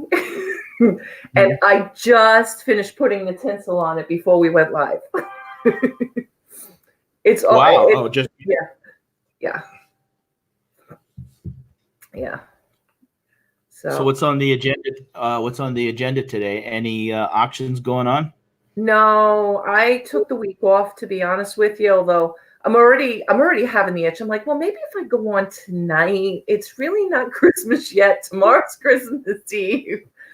But no, I have a house to clean. I have some gifts to wrap. I have some stuff to do. Definitely have some stuff to do. Hey, good morning. We got Virginia in the room, Storage Scavenger, Francisca, Tanya, Aaron, Dixie, and Ding. I'm sure there's more than that in the room, but they're not saying hello yet. So DLC haberdashery. Hi, Deb. Hey, Virginia Brundage. I haven't seen you like forever. I feel like I said that once before, but I feel like it's only recently I've seen you. How are you, honey? I'm a little tired here this morning. Yeah. You were up what time? I got up around 4. I've been trying to finish watching The Irishman because everybody told me I should watch it since I have a Netflix subscription. But it was like a 3.5 hour movie. So like I watched part of it yesterday when I had some time, and then After I took my husband to work last night, I came home and I sat down and I watched a little bit of it, and then I said I have too much to do. I can't watch the rest. So I watched the rest of it at 4:00 this morning before I got out of bed to go pick him up. Yeah, I tell you, once you get into those binge watching Netflix, it's hard to stop. There's a show called Sneaky Pete on Amazon too that I like to watch, and my Amazon Prime, I got a free trial. I have it to the 27th. I'm getting ready to leave for Florida the day after Christmas. Yeah, so I can't believe. I mean, Christmas is in 2 days. I know. Now, do you guys do anything for the holiday at all, like with family, or you just have it at home with yourselves, or you go to someone's house? No, I don't have no family, but I'll have it here at my house. Actually, yesterday I kind of straightened up the house. I took a lot of the stuff that was in the living room / dining room, and it's down now in the basement, so that we can, at least when my older son and his fiance come over, it looks a little bit more presentable. Oh, nice. Oh, so your son's engaged. How nice is that? When are they planning to get married? She's in her last year of college. Okay. So yeah, he's like 7 years older than she is. So I think next year. Yeah. Hey, Donatella Bottolino, the girl. Yeah. Hey, Kristen King, how are you, honey? If you want to say hello to anybody, T, you can. Absolutely. Hey, I see Flippin' Frozen, Donna Wester in the house. Hey, Donna. And of course, my Donna, my beautiful Donatella, who was up till 1:00 in the morning doing auctions. The Paper Dragon is saying about, I tell you, my eBay is down from last year. Mine too. Yeah, I'm way down. What happens in January, because I had the best January last year. I'm hoping I beat January. January was the best month I had last year. Yeah, I'm way down as far as I probably only did Shady Maple was good actually. I was a little tired that day, but I went out there with my son for his birthday, and then we went and saw the Hershey Lights, Andy. So yeah, but it was good. Hey, Georgina, thank you for stopping in. Georgina's from I think the UK. Oh, nice. So she's probably about 7 hours ahead, and I met her through another channel and stuff like that. So thanks for following. I can't believe I'm trying to actually. I have 3 orders to do for eBay before I leave, but I can't find. I hate when you can't find them. Yep, she said it's 3 p.m. It's 3 p.m. here. Oh, okay. All right. Yeah. Nice. So. Hey, Shay Mom. That's Sheila. Hi, Sheila. Yeah, I don't know all these. T, why don't you tell them who you are? Now, if you guys, this is like our second episode that we've done together. And, down in the description below is T's links. Trying to help T build her channel and stuff like that. So, T, why don't you tell them who you are? Sure. And I also just commented, hi, everyone in the chat. So you can always hit the 3 little dots next to my name. So my name is T. I have 2 channels, actually. My first channel that I do content on is My Great Find For You. It's also the name of my eBay store and my Poshmark store and my Macari store. So I am a reseller. You guys can follow me on all those platforms, My Great Find For You. That's also my email address. If anybody ever needs to email me, mygreatfindforyou@gmail.com. And I started this auction channel with my good friend here, Miss Donatella Bottolino, who you see in the chat. Her and I have been doing auctions together for about the last 3 months. And we're starting to really grow the channel, which is nice. And she's been a great friend and a great support. We met here on YouTube, and we do auctions on my channel Monday, Wednesday, Sunday afternoons, and then on her channel Tuesday nights and Friday nights.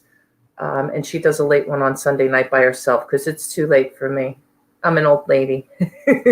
Not really, but Pat D has gone MIA, so I guess this is the T show now.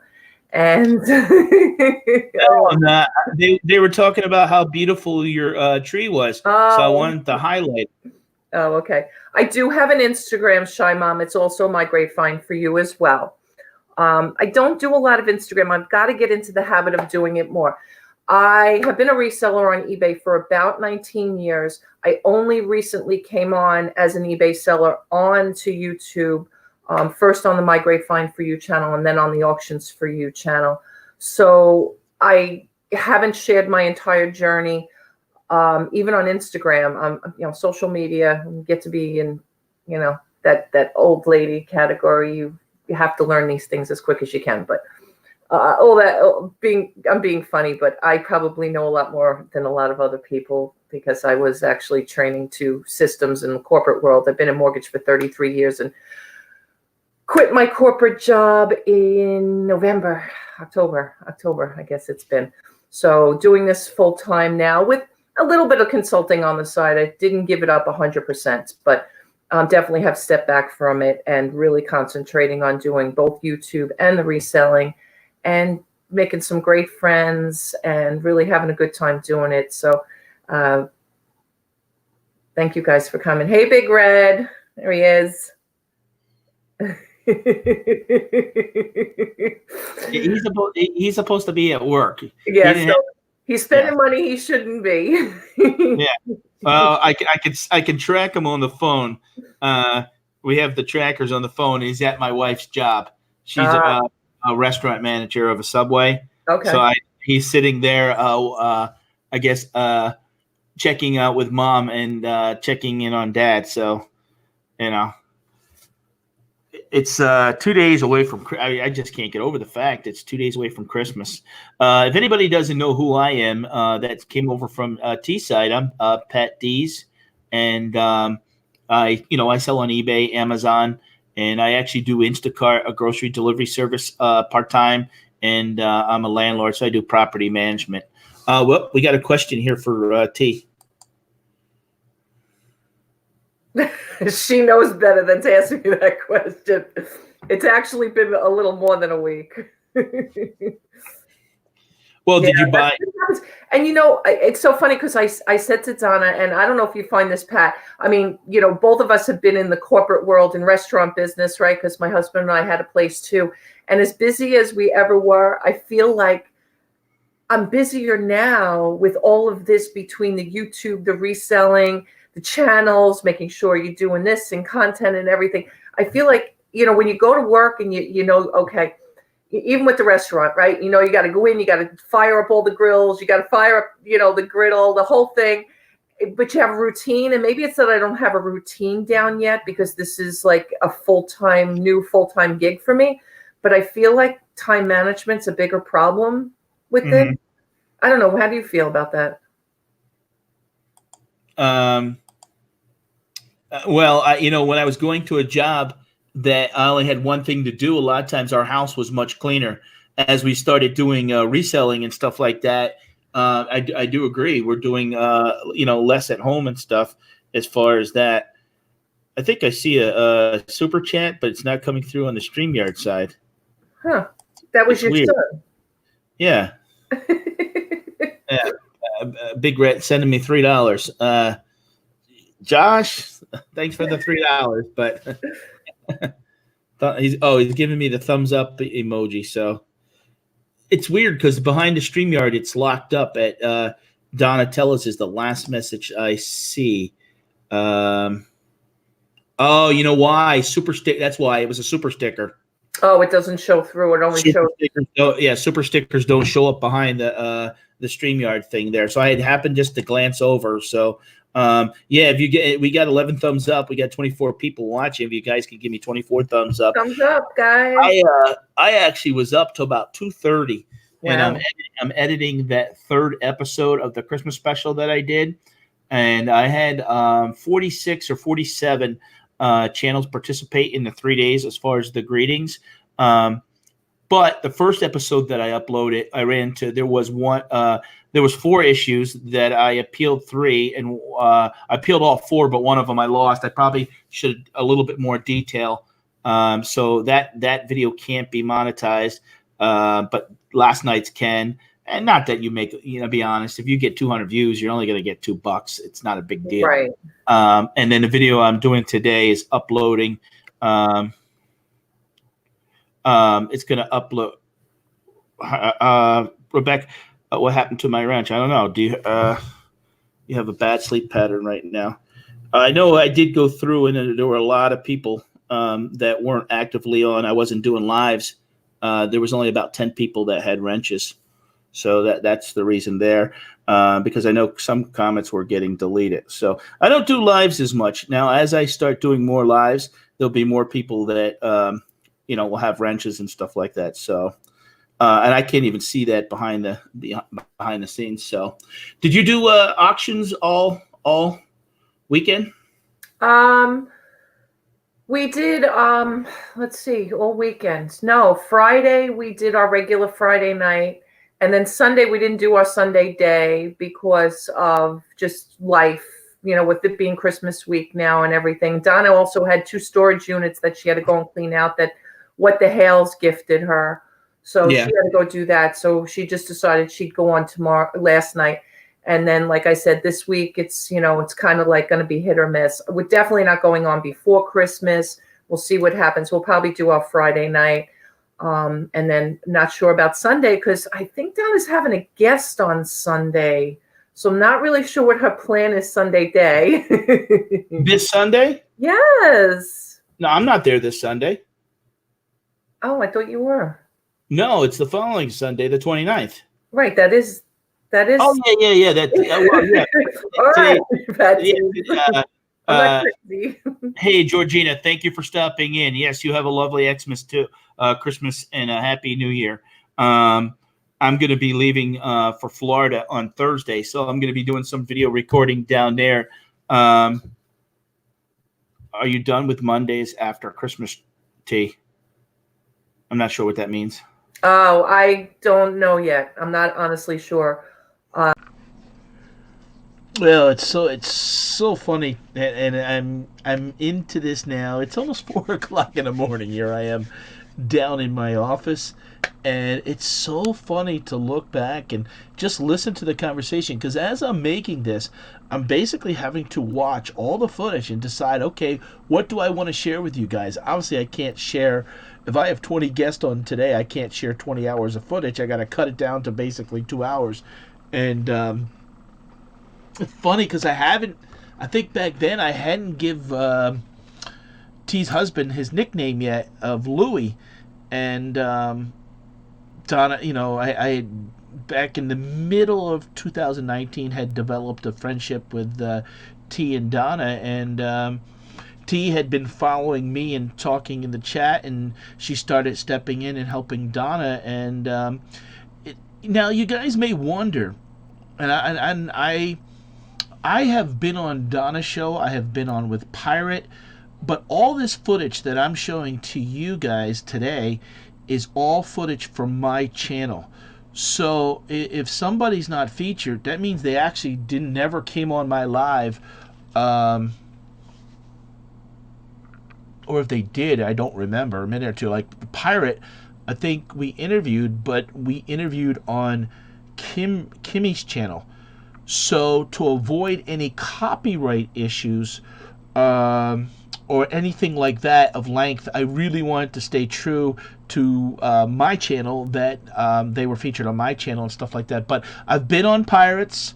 I've been on Donatella's a couple times. Obviously, I'm friends with both of them.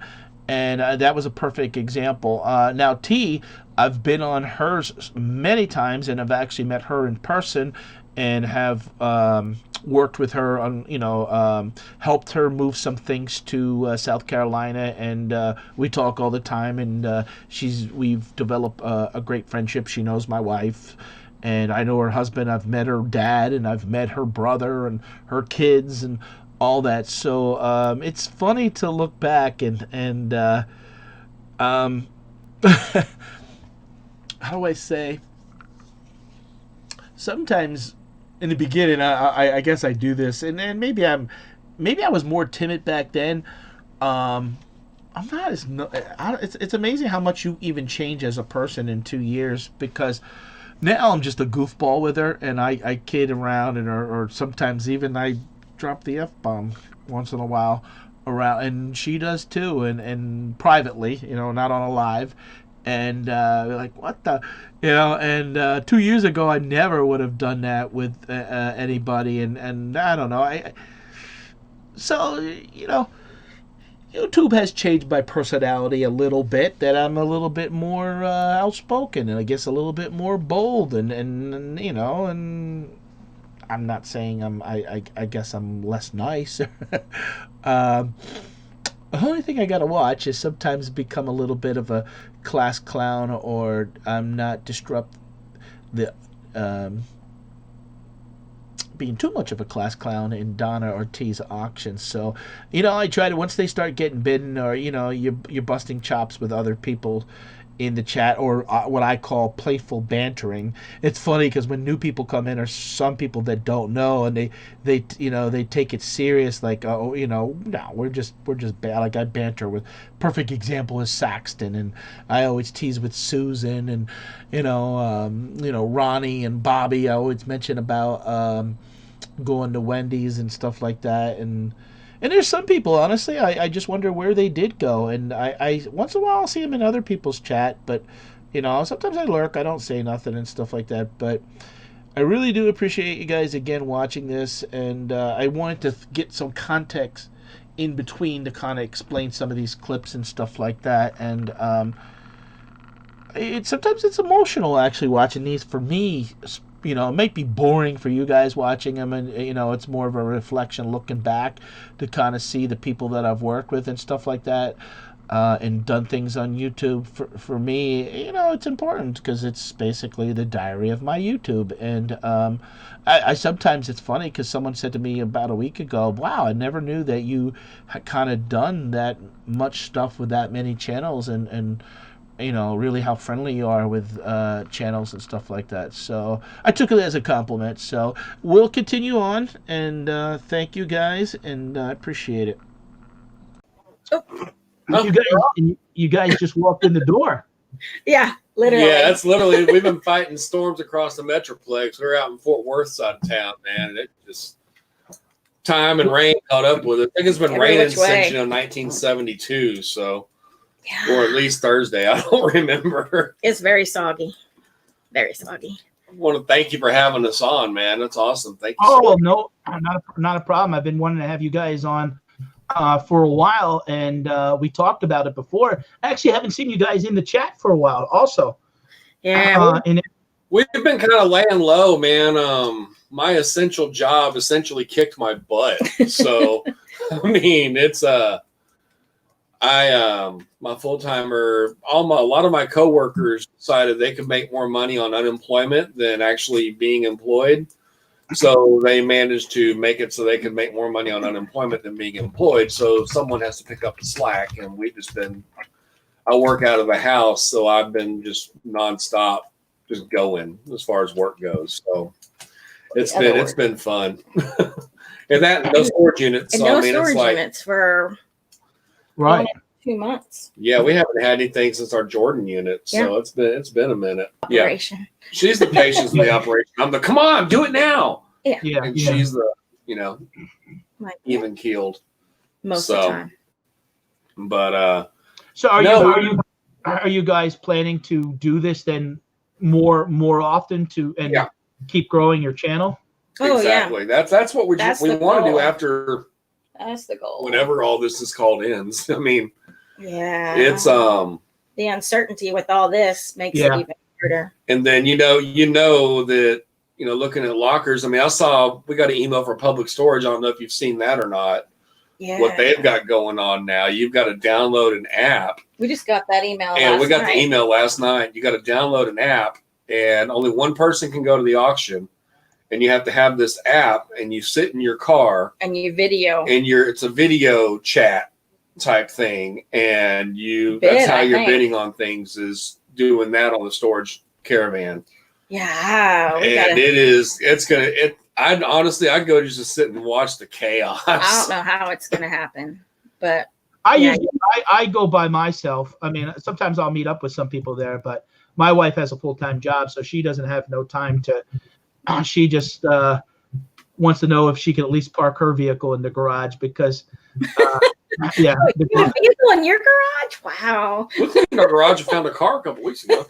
Yeah, I mean, because I've been basically, it's supposed to be a garage, not a storage unit, and I mean, I got car parts in there that are jammed in there that I can't even find because I've buried them with the last 2 storage units I have in there. But hey, there! Speak of the devil, there he is.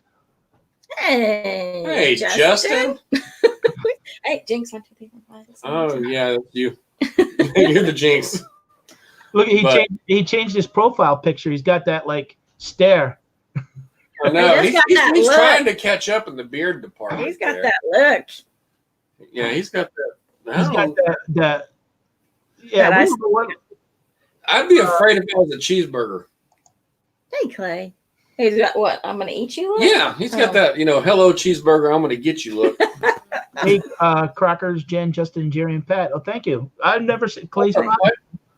Yeah, he's Texas. Yeah, he's a local guy too here in Dallas. Yeah. And Oh, Susan. Hey, Susan. where are you going to be, Justin? I still haven't figured that out. Unless I missed something in the chat. I'll be there. I don't know, but maybe he was talking about with the storage units when you were saying about 1 at a time. Yeah, that's what I'm thinking and stuff. Oh, public storage. You're gonna go, okay. Justin? I guess you've downloaded the Right. Ring something. Okay. Yeah, Ring app. I have or to talk whatever to you it about is. it. Sounds really crazy. Yeah, it sounds like it's. But that's gonna the only be- option you have. Yeah, you got to like go into the office one at a time and blah blah blah blah blah. Wearing Only your one person mask. in a You can't- car. You can't have your. I can't bring her in the car. Only one person per car. You got to be like the drive-in movie, sneaker in the trunk. Yeah, right. Big trunk. Okay. We can fit a few bodies in that trunk. Yeah. It reminds me of an old Cheers episode when they took in Frasier the one time to the movies was closing down. They had him in the trunk.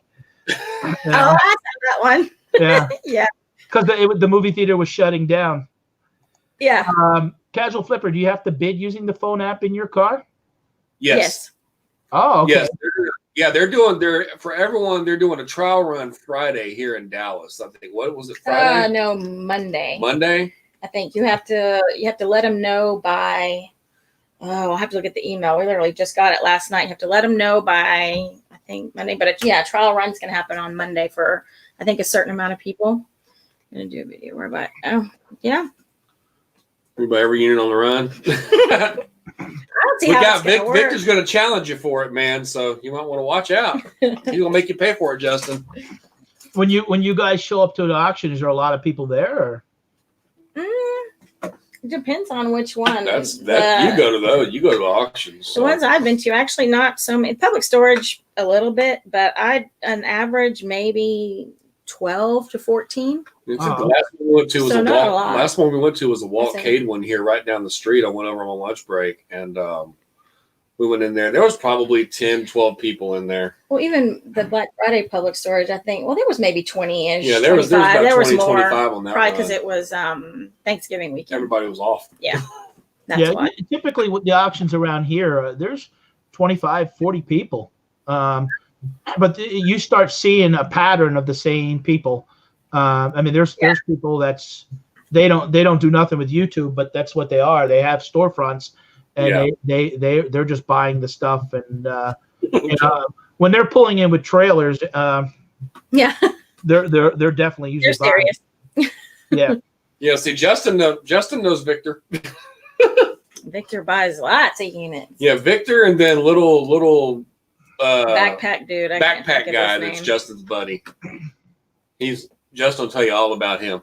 But no, it's trying to think what they did around us, at least public storage, is they flip-flopped everything. Yeah, they changed the schedule. Our the ones close to us were usually like 8:30, 9 o'clock in the morning. And now they flipped them around to where they're 1 o'clock in the afternoon because the other locations were complaining that their units weren't going for as much money because people were spending all their money early. So they flipped them around, and And she went and sat over there one day. It was supposed to be what, at 3 o'clock? Oh, it was supposed to be at 1. Supposed to be at 1. And 3:30. 3:30, she came home. They hadn't showed up yet. So it's just, luck of the draw, really. Exactly. I wonder how that's going to work out from a legal standpoint, because right now, you're not allowed to evict tenants and stuff like that. So I wonder if that's going to put a delay on storage units, because people will be able to use, I'm not working, and this and that. And I heard too that some places were letting you pay 25% or something like that to keep your unit. And I guess you can go in and get what you need, and I think leave junk. I think it's going to be a lot of junk units. I really, really do. Yeah, so that's what I'm saying. So I wonder how that's going to. I mean, obviously, there's always storage units, and there's going to be people that don't care. I mean, I know, being a landlord, and also that, and I know other people that are landlords, that there's a legal aspect of how that falls for the storage units. I mean, maybe Jeremy would know a little bit more about it, because he's a landlord too, and he buys a lot of units. But of course, every state is also different. Right. I mean, in our area, we have some of the counties open, but some of the, they're doing like yellow and a red. That's what they're called. They basically, you're saying yellow counties can do, red counties can't. So in our area, they're opening certain counties, but still, there's restrictions. Here in Pennsylvania, I don't know how it was in Texas, but there was the law was you have to wear a mask to go into any retail location. I should have put on the long hair. There we are. Hey, guys, this is Patdees, and I'm in Allentown, Pennsylvania with Brian, Mr. Buys a Lot. And we decided to stop and check out his warehouse. And one of the things that he has on large display here, which I'll show you, it'll take a couple minutes before people come in, is all these concert posters. So we're going to talk to Brian a couple minutes here, and he's going to talk about basically where these came from. Is that notification? Yeah, that might be a notification. Did you sell something? No, you went live. that I went live. I have T with me. Hi, guys. From Auctions for You. So we met up. She drove, 3 hours? 3 hours. 3 hours. And we're here down in Allentown, Pennsylvania. I only had to drive about an hour and 15 minutes. But Brian. Still got here after tea. Yeah. Treasure Hustlers on there. They're saying hi, Mr. Buys a Lot. Hi, Treasure. Jackie and Sarah. Yep. So I watch their channel. All right. So why don't we jump into and tell me a little bit about what you got here and how you acquired all these. Collection came out of California. Flew out. I do San Diego Comic-Con each year, and we do New York Comic-Con. But the collection came out there. The guy knew that we buy large quantity. He actually got referred by one of the Antiques Roadshow appraisers. So he called me up and said, hey, I have an immense collection of rock and roll concert posters, almost all silk screened. Almost all of them are signed and numbered by the artist who did them. He was a manager for some of the artists back in the day. And so I flew out there with a business partner of mine, looked at them, kind of got junk drunk, I guess. And we agreed to buy the collection. And, as we're going through it, I got it back here, spent a lot of time because they were not organized. So we took about a 3-day period for me, Pam, and a bunch of other employees, and organized them all, and by the title of the group and stuff, and got them all in order. And then my partner was a little impatient about it, like, oh, why aren't we selling more? Why aren't we selling more? So I made a deal with him and bought him out of them, and now I own them, and we sell a good amount of them every day. We probably sell 5 or 10 posters a day, and the prices range anywhere from $15 to $300. Wow. And some of them are super cool bands that were only around for a little amount of time. We just sold a bunch of, maybe like 3 months ago, the Silver Jews, because obviously the main guy in that band, offed himself, unfortunately. Oh, okay. Or things happen and people pass away, so band members, those bands will pick up and you'll sell out of whatever we have. Right. Some posters we have 1 of, and some posters we have 100 of. Okay. Yeah. Hey, we got 20 people in here now. I didn't want to. Awesome. I didn't want to interrupt Brian, explaining basically where he got these. But Treasure Hustlers, yes, T is with me. I'm here. She drove down and visiting, so Hi, Sarah and Jackie. we're in a narrow hallway like area in the warehouse here, and we're talking to Brian. He just bought us lunch. We had pizza, so we've probably been here now. What time is it? About 2 hours, and he's showing us the stuff that he has in the warehouse. How about this? How about we pull out this super brass one? That the color on that with the car, that looks like a Mustang. Yep. So this is a Wow, that's cool. poster done by Greg Rennell. Super Same boy. grass. Okay. And you'll see down at the bottom, it's numbered. Yeah, We made 150 of them. Okay. And it's signed on the other side by Stameboy, which Hey, is Greg Rennell. Donatella, what's up, honey? Hi, Donna. Wow, that now let me ask you, how much you sell this on eBay? I do. And how much would you sell that for? I believe this one on eBay is like 125, but I think we're doing a 25% off sale right now. Wow. And that would look And these actually do glow. great Most matted. of Stameboy stuff is done with day glow paint. So if I got a black light, Right. these would look better. Oh, it's beautiful. It's beautiful. There's all kinds of great bands. Greg Allman Brothers. Yeah. There's some psychedelic stuff. It's mostly. Hey 90s. Jennifer, hey Adam, Maureen. Now I am on, as you guys know, I am mobile, so I am live. So the chat is rolling pretty fast. It's nice to see 24 people, and you guys can give me a thumbs up. I'd greatly appreciate it. We're going to have more footage that I taped with Brian, and we're talking about actually before we go today, checking out his other warehouse if time permits. T's down here, and Brian, you're here usually till 5. I'm usually here till 5. Right. Or So. 8. Yeah, depending on this place is huge. He's got a lot. Infamous Stacker. Yeah, why didn't you take? You would go broke. Exactly. Now, how many different posters exactly do you have? I want to step back and kind of show everybody There's roughly 1,100 to 1,150 different posters. a real good, exactly what we got here. And that was all one purchase. Wow. A total of about 60,000 pieces. Yeah.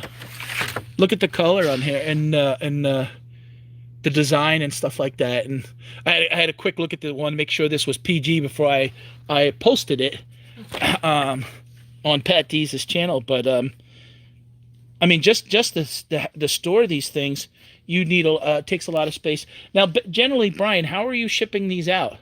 We ship them rolled in poster tubes. Oh, you do? Okay. If we roll them, they go in poster tubes. Okay. I find whenever you send something flat through the post office, they will try to fold a 20 by 10 box into your mailbox. Okay. Uh-oh. I saw something. Hold on a second. Oh no. Pop loves wrestlers. Papa Shango. Ted DiBiase. Hillbilly Jim, the thumb wrestler. Yep. All right, get back to the posters, Pat. Stay focused. Stay focused. That's his downfall as wrestler. Yeah, I like really? wrestling in Disney. Oh, wrestling's awesome. Yeah, and Lunchboxes. I'm from down south, so wrestling was kind of bred into. Well, Allentown, Bred when they into first North signed Carolina. Hulk Hogan, this is where they signed him. Oh, really? Yeah, that's at awesome. Egg Hall. So that one I can't show on On the Patdees. Now, what is the? Now, what would be like the cheapest poster that you have? Like, is it? So we have some like $15 posters. Now, what would that one be? Most of the bands, like even I don't know all the bands, but something like this is probably a $15 to $20 poster. Okay. And it is the Negative Land, which I don't know who they are. Okay. And then you'll have posters like the Yeah Yeah Yeahs that are probably 60 or 70. So size doesn't matter as far as No, posters. it's like smaller posters are not. It's the artist, the graphics. Right. We have some Rage Against the Machine from Jermaine Rogers, and that concert was supposed to happen in New York. Uh-huh. And the police actually surrounded the place, and the concert never happened. So that poster is really good, and rumors are that Rage is regrouping, and they're going to do another tour. So those posters have been. I just sold 50 of those. Now let me ask you. I'm interested in getting a $15 poster to give to one of the viewers. Okay. Basically, what I want to do is if people comment below afterwards on the video next week, I would do a random drawing where basically, hey, thanks for stopping or something, just whatever they would say. And what choices would you have here? Well, we're gonna make it better for them. Uh-oh. So since they're a subscriber of yours, and if they leave you a comment That says I have subscribed to Mr. Buys a Lot. they don't even have to subscribe to me. This is about Pat. Oh. If you guys are subscribed to Pat and you leave him a comment, you'll get a random poster. Somebody in the group will get a random poster. Pat will pick out who it is, or Well, to be fair, what we'll do is we'll use the YouTube random comment generator, Okay. and we'll do it live, where it shows exactly who it is. So the poster you get probably will be in the $50 to $100 range. Cool. So, but it'll be a surprise poster. Okay, great. And so then I'll leave that up to Brian to ship right from here, and let him choose. And not, because I'm excited to meet Brian, and I plan on trying to be honest to have him as a source that I could stop down twice a month and get a bunch of different things from. Hopefully we can talk Pat into one in clothes. Clothes. Oh boy. Look, all the jeans and the pants. Yeah. Uh-oh, here's another. Jeans and pants. King Kong Bundy, and that's signed by him. and he passed away. So that's can I come down and well, basically you got James, reach out to Brian on his YouTube page, Mr. Buys a Lot, and shoot him a message. He doesn't want people coming down unannounced, but you are gladly. We booked an appointment, and usually anytime between Tuesday and Thursday, because Monday and Friday is busy for him. But yeah, if you're serious about wanting to come down, and James is a friend from Scranton, Pennsylvania, he has a vape shop, and cool. he buys and sells. So the rock and roll posters actually would be really good for him. Right. Shop. Yeah. Yeah, I wish. I don't. Yeah. Well, the packaging is not good on this, but this is what. Now here's Kurt Angle. Mr. Anderson. There's Kiss. That's the thing. Sometimes when you're a reseller, you got to watch you don't get caught up into. I get myself caught up in sometimes buying stuff not to resell. I become too much of a collector. Hey Pat, this is Harlan from Harlan's Reselling Adventures, and I just want to tell you and all your viewers Merry Christmas and Happy New Year. Hello, Patdees. Happy Thanksgiving. One thing I am thankful for, my friend, is you, Mr. Patdees. I am very thankful for you, for your kindness, your devotion, your friendship, and just you. Hey, it's Beth with Reseller Rowboat. I'd like to wish Patdees72 and all of his awesome followers a very Merry Christmas and a Happy New Year. May God keep you in his pocket and paddle on. Hi everyone, it's Valerie, otherwise known as Chick Picker. How's everybody doing? I just wanted to do a quick little video and wish everybody a Merry Christmas and Happy New Year. Destiny.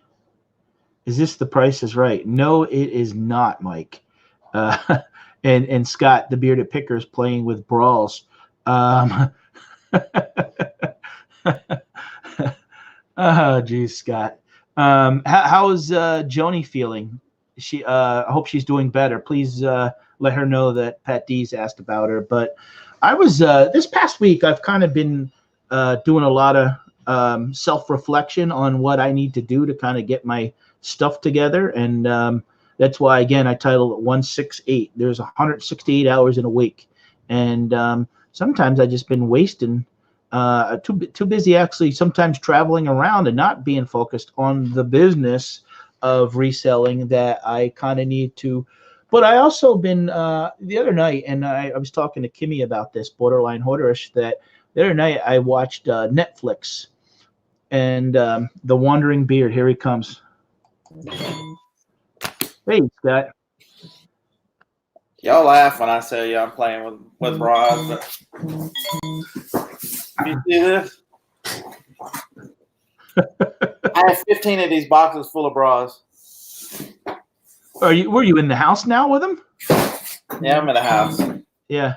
How are you doing?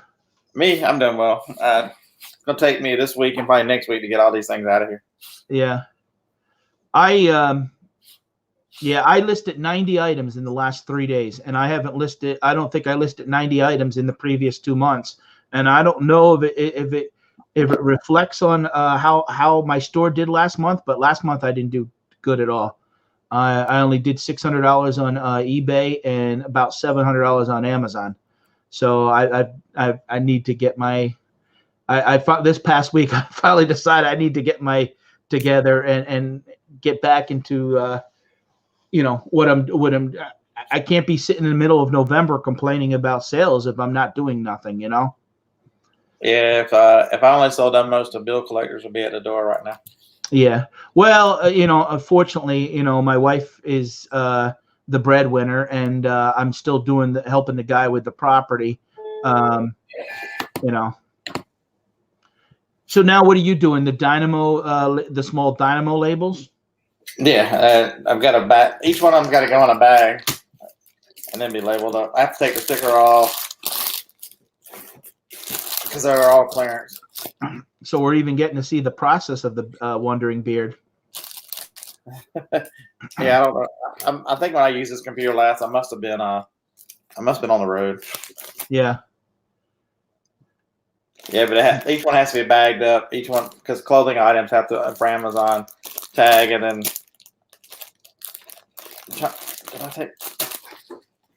and most companies they print something on the bottom, so I have to snip that off. Now, how does that work? That's a question I have for you, Scott. How does that work out? Now, you put the sticker on the outside of the bag, so you're not putting it actually on the product then? Right. No, it's just on the bag. Right, yeah, because I ran into an issue where I sent some food glass in, and I had put the sticker on, and to be honest, I think it's being held up because of that. I put the sticker on the glass, and I think I was supposed to put it in some of those little bubble wrap bags. Yeah. And I put them in a case and sent them in, and now they're not even being showed in my inventory because I don't think I properly packaged them. So I don't know if they're lost somewhere, but they're not being accounted for in my inventory. These are being a real pain because Amazon changed the way they do their API for Inventory Lab and every other service like it. So once it's out of stock, they don't show it as they don't show it as available on Scoutify, and so now I have to go and make Amazon give me the ASIN so I can put the ASIN back because it'll look it up by ASIN, but it won't look it up by barcode. It's very frustrating. Yeah, and see, these are things that you got to learn when you haven't done this before. Are you now? Is your plan in that you get stuff sent in by a certain day and then you don't send no more stuff in, or do you keep feeding it? I keep sending it. Yeah. I don't run a fourth quarter business. I run a year-round business, so I just keep sending it. Right. When it sells, it sells. You just have to be careful with fourth quarter off. Anybody who's watching and it's their first fourth quarter, the prices, especially on toys, a lot of the prices will go up 25, 30%. Also, the sales ranks on Amazon will change and the velocity changes. So in first, second week of January, you'll start looking at stuff going, man, I'm going to make a killing. But the velocity slows down and the price will catch up to it. Because when you're looking at these scan apps, you're looking at historical data for the last quarter or so, and the price has been up. And now it's going to come back to a regular price because where it's been trading at above average, it won't do above average anymore. So it's a fun time. Yeah, I'm sending some stuff in that I bought from the Target clearance last year. Tree stands and things like that, electrical cords that, I bought at 90% off. So I'm sending those things in, right now. Yeah, I've sent in 7 boxes so far. So I've been selling them for the past 4 or 5 weeks. I started buying these things on the way back from Vegas. So that's how I've been buying them. And I bought them up until last week. Yeah. They are now gone. Oh, okay. The chat's moving. I didn't even know. It froze up on the back of StreamYard, and I didn't even notice it. I was like, how come no one's saying nothing? So 15 boxes of party hats. Yeah, Mike Malosky. Fat Elvis goods the entire month. I'm not sure what that means. Wow, you have a sugar mom at home. Yeah, I have a sugar mom, I guess. Don't think the price. I have a shipment of brawls going in. Hey, Kimmy, if you want to stop in, you can. The link is there. I'll post it again. There's Sue. Hey, Sue. Storage goes way up as fourth. Who doesn't want me to tank them? Hold on. I guess And Fat Elvis Goods or something. Anton. I don't. I'm not generally a price dropper. I know quite a few people who do. Oh, Anton. Yeah, Anton. I know quite a few people who do that. I'm generally the last one. I have a pricing model, which I've got 3,000 to 4,000 of these things. If I need to hold for another couple months, the price is not going to drop on all of them. A lot of them, like the last two I just listed, I'm the only one. I'm the only one that's got them. Nobody else has got them. Yeah. Sue says, check out Amazon University videos on packing. Yeah, I'm going to have to do that. John was talking about that in our webinar the other night in our fourth quarter group. Yeah. If you go, he says that a lot of stuff he's learned. He doesn't. I just didn't watch that Amazon video, then have to ask somebody.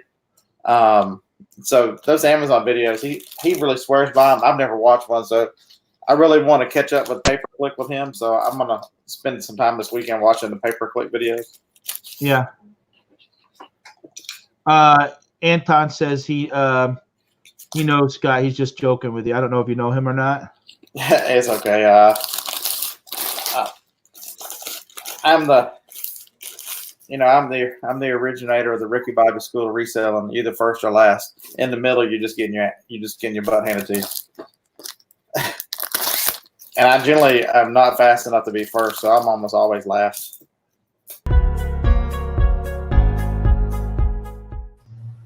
Hey, welcome, guys. It's Patdees. Thanks for stopping by. It's 5 o'clock here, Wednesday afternoon, and I reached out to our guest today, reseller mom Lucy, to be on the show. I found her on Instagram, and I've been watching her post, and I thought, she'd be a good fit to have on today and talk about Amazon.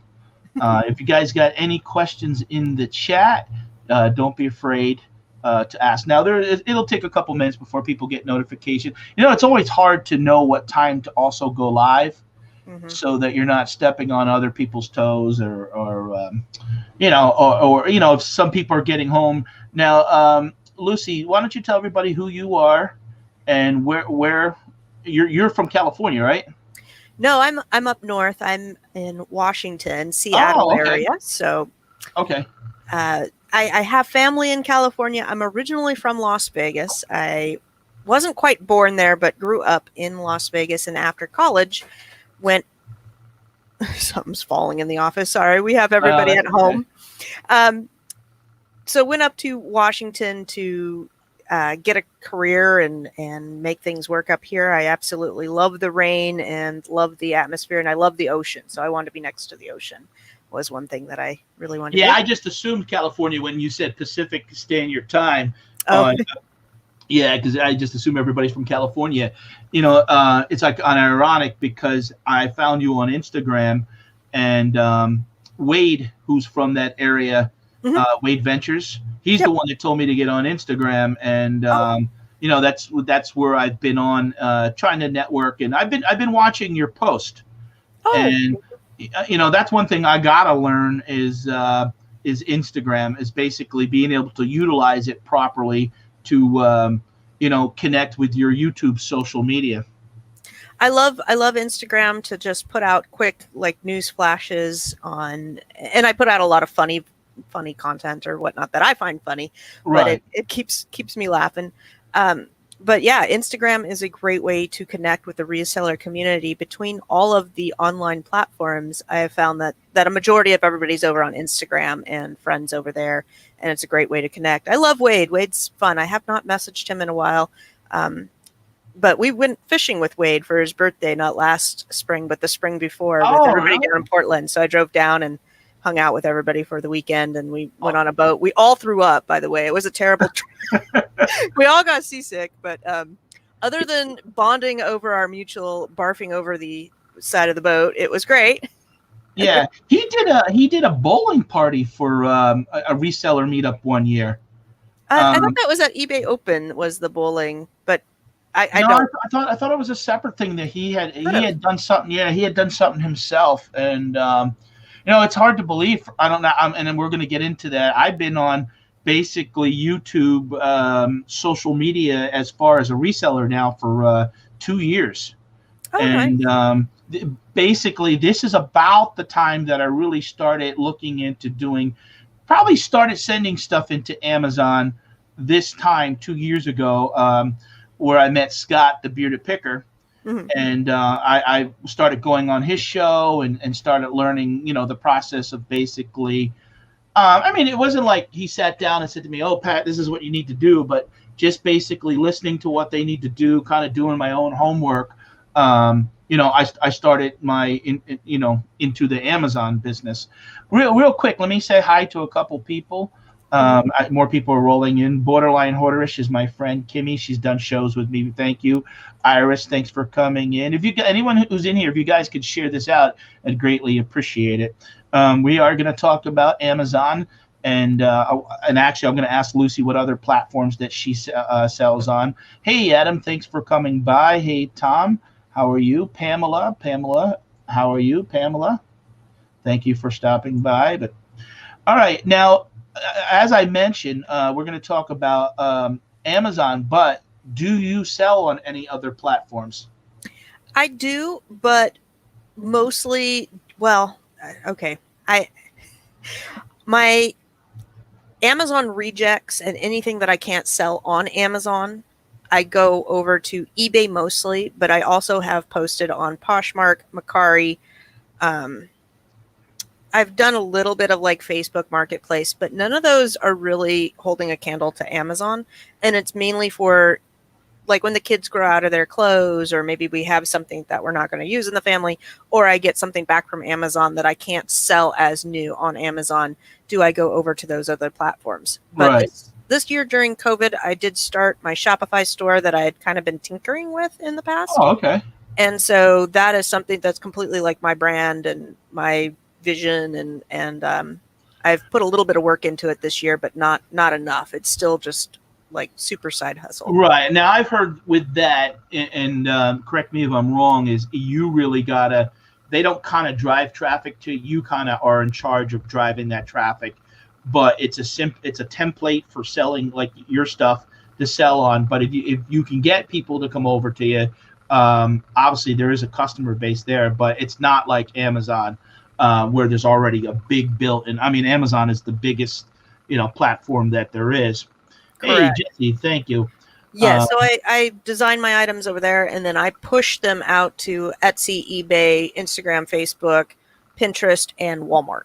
So wow. It goes out to those platforms. And I'm on Merch by Amazon, but I haven't connected the two because I haven't. Now, when you're selling on Shopify, without getting into like, what are you selling? Are you homemade crafts, shirts, things? It's shirts and coffee mugs. The website's everydayattitudes.com, and it's just designs. And I have Printful that the order goes into Printful, and then they print on demand. So it's a print on demand service. Oh, okay. Yeah, but you're doing. I'll be honest with you. I've been on eBay as a part-time seller since 1998, and I always called myself basically a part-time hobbyist, meaning a lot of times I would sell things to make extra money to kind of my hobby of collecting lunchboxes and baseball cards or vacation money. And then 2 years ago, I had closed my restaurant permanently because I had a health issue with cancer and needed something to do full-time reselling. I was doing Amazon or eBay more, but then when all of a sudden when Amazon took off this past year, eBay basically took a back burner. Hey, Phil, Texas Bandit, thanks for the $5 super chat coffee break. I appreciate it, sir. Thank you. That has been my personal weakness. Is basically, with Amazon. For example, and I'll mention like when the January and February, like 2019, I was doing $8,500. I did $8,500 that year. That was it. That was only about $900. It was my first year. And then all of a sudden, when the pandemic broke out, I got into hair products. So it was, I mean, stuff that I obviously don't use, but I had sold probably about $15,000 worth of hair products. Mm-hmm. I didn't have to take the picture. I was able to sell 300 of one kind. With eBay, you have to take it to get 300 pictures and get it up there right takes a lot of time. Mm-hmm. How did you? How long have you been doing Amazon, Lucy? Well, I've been doing Amazon. Let's see here. In May, it will be 6 years. Wow. And before that, I was a production manager with about 150 employees and a quality manager. I kind of had both of those careers in the food industry mostly. And I have a degree in biology. So I'd been in the biology type of field for years. And the last 2 jobs I had, it was a constant grind, a constant 60 to 80 hours of work every week. And they just kept telling me, we need more, we need more, we need more. And don't worry, we'll take care of you. We'll take care of you. And then the companies would get bought out, sold out, go under, and wind up shutting down. And so after I think it was 10 layoffs or 8 layoffs in 10 years or 10 in 8 years or something, it was constant new jobs and shutting places down. And it was really rough. You get in, you make friends with people, you get to know the role that you're supposed to be doing. And then to find out that every place had a different story, but maybe mismanaged money or didn't have any money or got bought out or sold out or whatever, they shut the doors. And then, I have a lot of friends from all of those jobs, but then it would be, picking up my boots and trying another job out. And after so many, I got done with the last layoff and I'm like, I can't do it emotionally, physically. I'm spent. I just can't do it. And I'm going to pour my heart and soul into something. It's going to be for me, myself, not for somebody else anymore. Right. I wish I would have had discovered really the opportunity with Amazon 10, 15 years ago, because I was a franchise owner of Subway, and I sold them and bought a regular restaurant, and that was honestly the biggest mistake in my life because I never realized how basically it is hard to compete with name brands anymore. People buy into franchises. People buy into name brands. Mom and pops are just kind of falling off to the wayside. And what I'm curious about is, and there's still this big unknown that how did you find out about Amazon and how did you know that you could sell on Amazon? Because even a lot of the customers today assume that everything is from Amazon. I still get packages that come back or email and it's Amazon. They don't realize the third party selling. So what happened when I got laid off the last time is I came home and I literally typed into Google ways to make money from home. I was really tired of missing my children's events. They are now 17 and 12, so go back 6 years and do the math. They were young. I was tired of not being able to help them with their homework, of always being late for dinner, of getting called out. I literally got called. If there was any sort of movie or family event, I would be on the phone trying to handle staff calling in sick or some sort of crisis at work that had happened. So I typed in, ways to make money at home.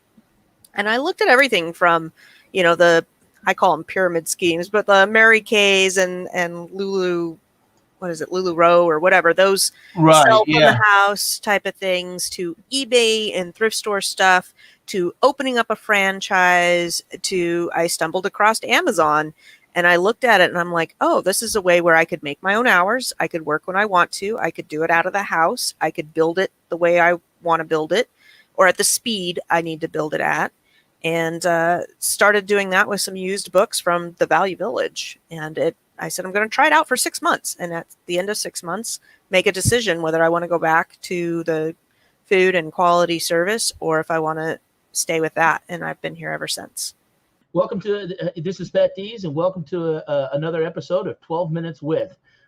This week's guest is Victoria. Hello. Victoria. Good. How are you doing, Pat? Now, you probably have the longest last name that I know, Adventures in Reselling. Yeah, yeah. I had to take the Victoria out. Yeah, where does that date back? Does that like a European last name? Yeah, I think so. Actually, I think it's a YouTubian last name. YouTubian? Yeah. I've been chasing you down for the last 2 weeks. I know. I've been so busy. Sorry about that. No, that's okay. I appreciate you taking the time out of your day to come on and hang with my audience.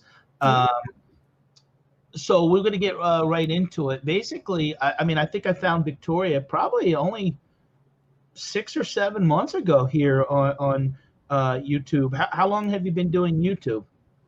Since, well, a channel of my own, I want to say around Christmas time or right after. Oh, maybe the month before that. So it hasn't been that long. Now, your name, Adventures in Reselling, you are a full-time reseller? Yes. Yeah. Yes. And what platforms and tell me about what you sell on and basically what you sell. Okay. Well, I started out selling on Poshmark. I no longer sell on Poshmark because their fees just got me. They're so. I might sell some stuff on some things you can sell on Poshmark that won't sell on other platforms. So I may still go back to them, but for right now, I pulled everything. So right now, I'm mainly selling on eBay. All my stuff is listed on eBay, and I started selling just whatever I could find. You know, if it had good comps on eBay, sold comps, then I would pick it up. However, I don't really like listing clothes, so I've gotten away from clothes, and I just do those on like online auctions. I hate listing clothes, so I don't list clothes. So my main thing that I'm listing now is just how do you say it? Ephemera? Ephemera. Ephemera. Yeah, that's it. Yeah. Ephemera. Ephemera. That sounds like a condition. It sounds really good too. People want that. Well, trust me, I didn't know what ephemera was until I got on YouTube last year myself. I was like, well, it's just paper or postcards because I've always been a fan myself of collecting postcards and certain things that tell the history of time, and a lot of stuff just gets thrown away nowadays. So ephemera is a big item for you to sell? Well, no, it hasn't been a big item yet, but I'm slowly building the ephemera in my store. Okay. I don't know right now. I don't even know how many listings I have that are probably about half of them. Hey, Patdees, it's KK. I just wanted to wish you and your family, including your subscriber family, a Merry Christmas and a happy, healthy, and prosperous New Year. Hey, good evening, guys. Are we live? We're live. Oh, yeah, there we go. Not live. Yeah, we're live. Oh, wait. Yeah, it's like a 15, 20-second lag on the what's done. They can sit there for 2 more years. I don't care. I still don't get it. I'm not in the habit of devaluating my stuff. Well, and that's one of the reasons why I don't do the make offers to watchers, or the make offer buyers, as eBay likes to call it, because I'm not going to negotiate with myself. So I put a price out there. If someone wants to make an offer, they can make me an offer. I'm open to offers. But I'm not going to send an offer out lower than my asking price already. That stinks of desperation, if you ask me.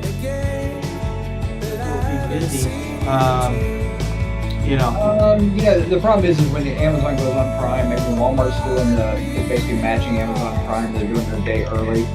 Yeah, you have to kind of think about are people going to be shopping online, or are they just going to be purely shopping Amazon, Walmart? And it'll take away some traffic. I mean, I don't really care because that's new stuff. I don't sell new stuff. Right. If someone wants my stuff, they can come buy my stuff. They don't, that's fine. Spend their dollars, on the new stuff and they get a deal. That's fine with me too. They save money there. Maybe they're going to buy some of my used crap. Well, they won't buy anything with an attitude like that. That's right. I might use crap. That's right. I use crap. Well, he's not the salesman. We're live. Oh, wait. Yeah, it's like a 15, 20-second lag on the live thing for YouTube. So we haven't done this in 2 months, so but we still know how to do it, and we. The end of a long day already, though. So and we got Dusty from Alabama Pickers joining us. I've been hoping. Wow, Pat, you're scraping the bottom of the barrel this month. That's great. Jeez, come on. It's true. That's true. Sorry, I'm thinking I have the other part muted because I hate that you can't mute YouTube before it goes. So what I usually do is mute another video, but it's funny because I just went back and looked, and I had to still mute mine again. So I wonder if that's a default again, that it's just going away. I just pop the chat out and then close the channel. I don't care if I see the video or not. Yeah. Yeah, that's what I do. I pop it out. Yeah. Oh, you guys haven't even. When's the last time Jason and Eric, you guys went live? Oh my God! Put it this way: it's been so long that I now, with all the new changes, I don't know how to go live. So I don't expect anything anytime soon. Well, I personally have never done a StreamYard live where I ran the show or anything. I know Jason hasn't either. So. Well, you walked me through it though. You and I went live the other day, and I was like, no, I'm not messing with this Yardbird or whatever, and it really wasn't hard. I was in my dining room, in between the fireplace in the living room, in a garage out back, in the basement, and also in a warehouse that we have. Yeah. Kind of here's my thing. You never know, and I know you've been through, tough times with health and things like that.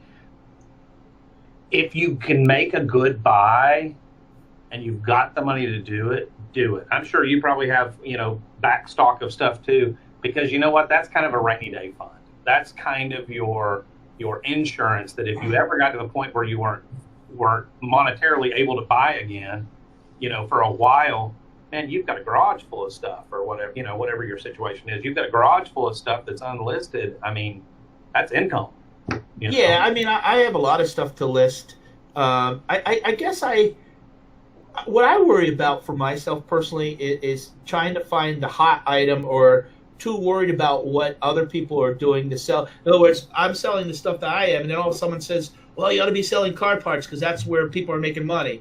Then all of a sudden I'm losing focus on, in the past I sold toys, I've sold sports cars, and I've made money on those things. And then someone says to me, and I do, I have about 10 car parts in the garage, but there was no risk for me on money because the guy that owned the garage said, hey, Pat, you want to list them? I'll give you a hat.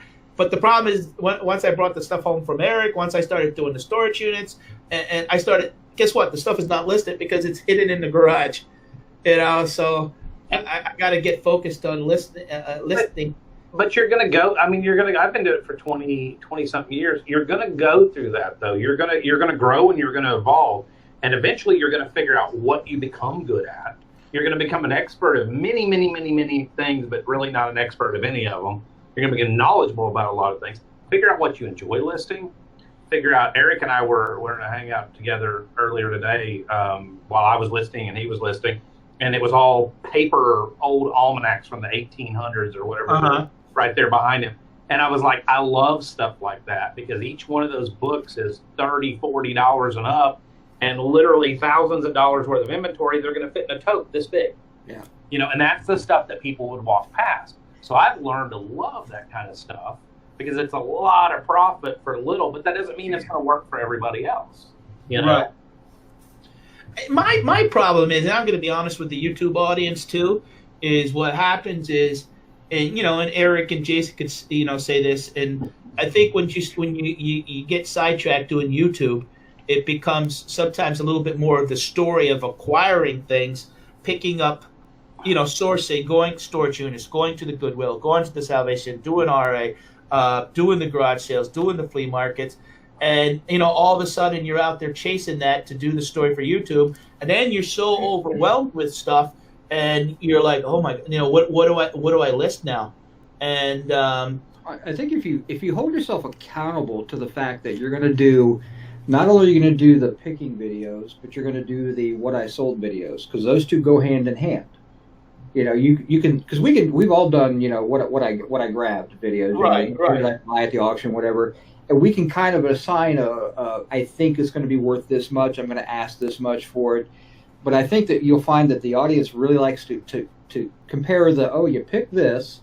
Now I get to see what it's sold for. Now you get a realistic version of what this life is like. Right. And I think a lot of people forget about that. A lot of people, because the picking stuff is fun. And we all know that's the cool part. Going out and buying. And that's, in all honesty, that's the easy part. It is the easy part. You don't have to do any work. You just got to have some money in your pocket. Right. I mean, especially when I went to the And this is one of the reasons why I do YouTube is to learn from other people and see how they're doing, because for me this is I got to make an income doing this. Hey Adam, thank you. I appreciate the super chat, $5. Great to see you guys live. Yeah. Thanks again. I think if you find yourself getting distracted, just sit down and start doing some what I sold videos, and then you can, especially if it's stuff that you picked recently, you can kind of show people, I got it. This is how much I paid. This is what I'm getting out of it. You kind of go with that. When you get back on track. Right, and I've been thinking about doing one lately. When I went with you guys with that one pocket watch I got that the handles were off, the Mickey Mouse. I sold that for I think $115. Yeah. And that day I was with you at the auction, I only spent $230, and I still have 7 or 8 watches laying here that I haven't even listed. So that's where I'm going. That's where all these almanacs came from for that New York auction. I mean, and they've been in a tote over there, just waiting for me to work through it. I've been listening to antique radio stuff.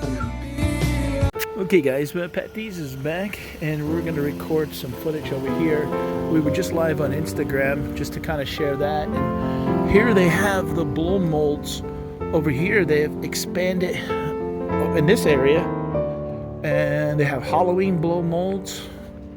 So they're getting more than 1,000. So it's really nice.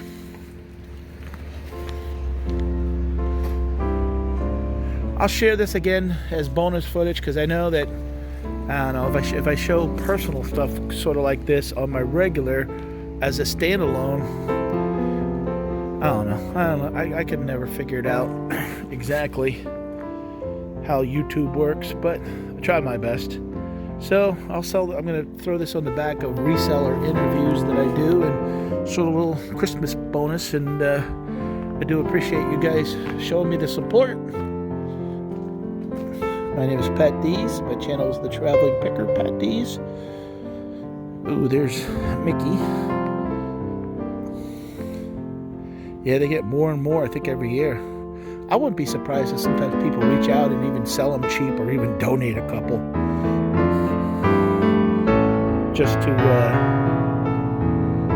add to the fun. Look at that, Mickey.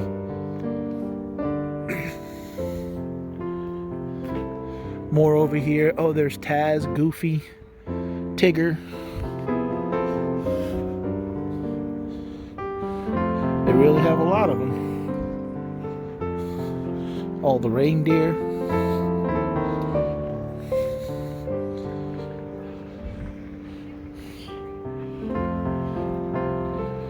Oh, those are the hours, 5 to 9. Oh, yeah. Oh yeah, outdoor ones.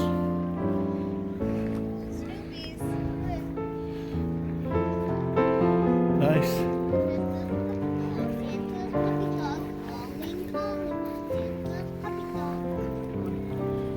Oh, they got more of the Three Stooges over here. Yeah. Don't look too happy though, especially Bo. Snoopy. Oh, the Minions.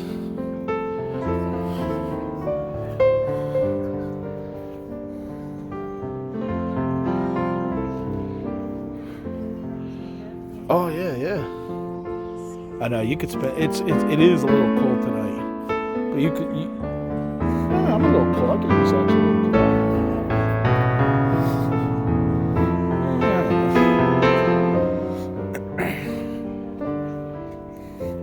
Oh, they're cute. Look at that.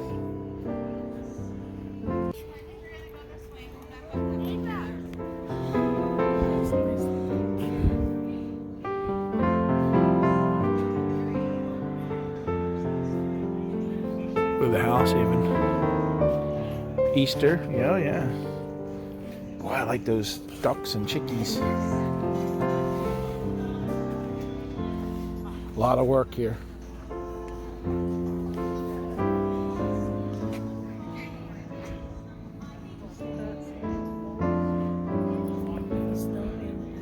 Oh yeah.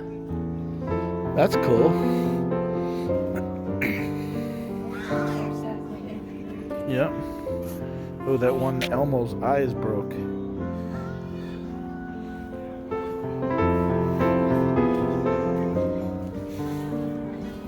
Star Wars.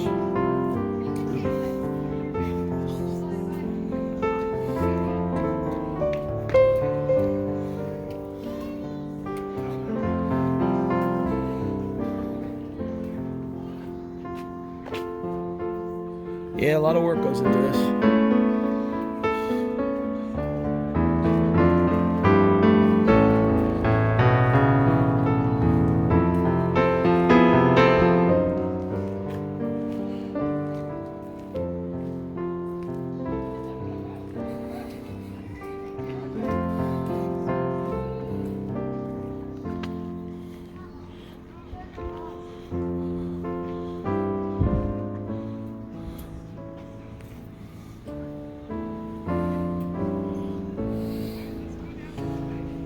Oh, Disney here.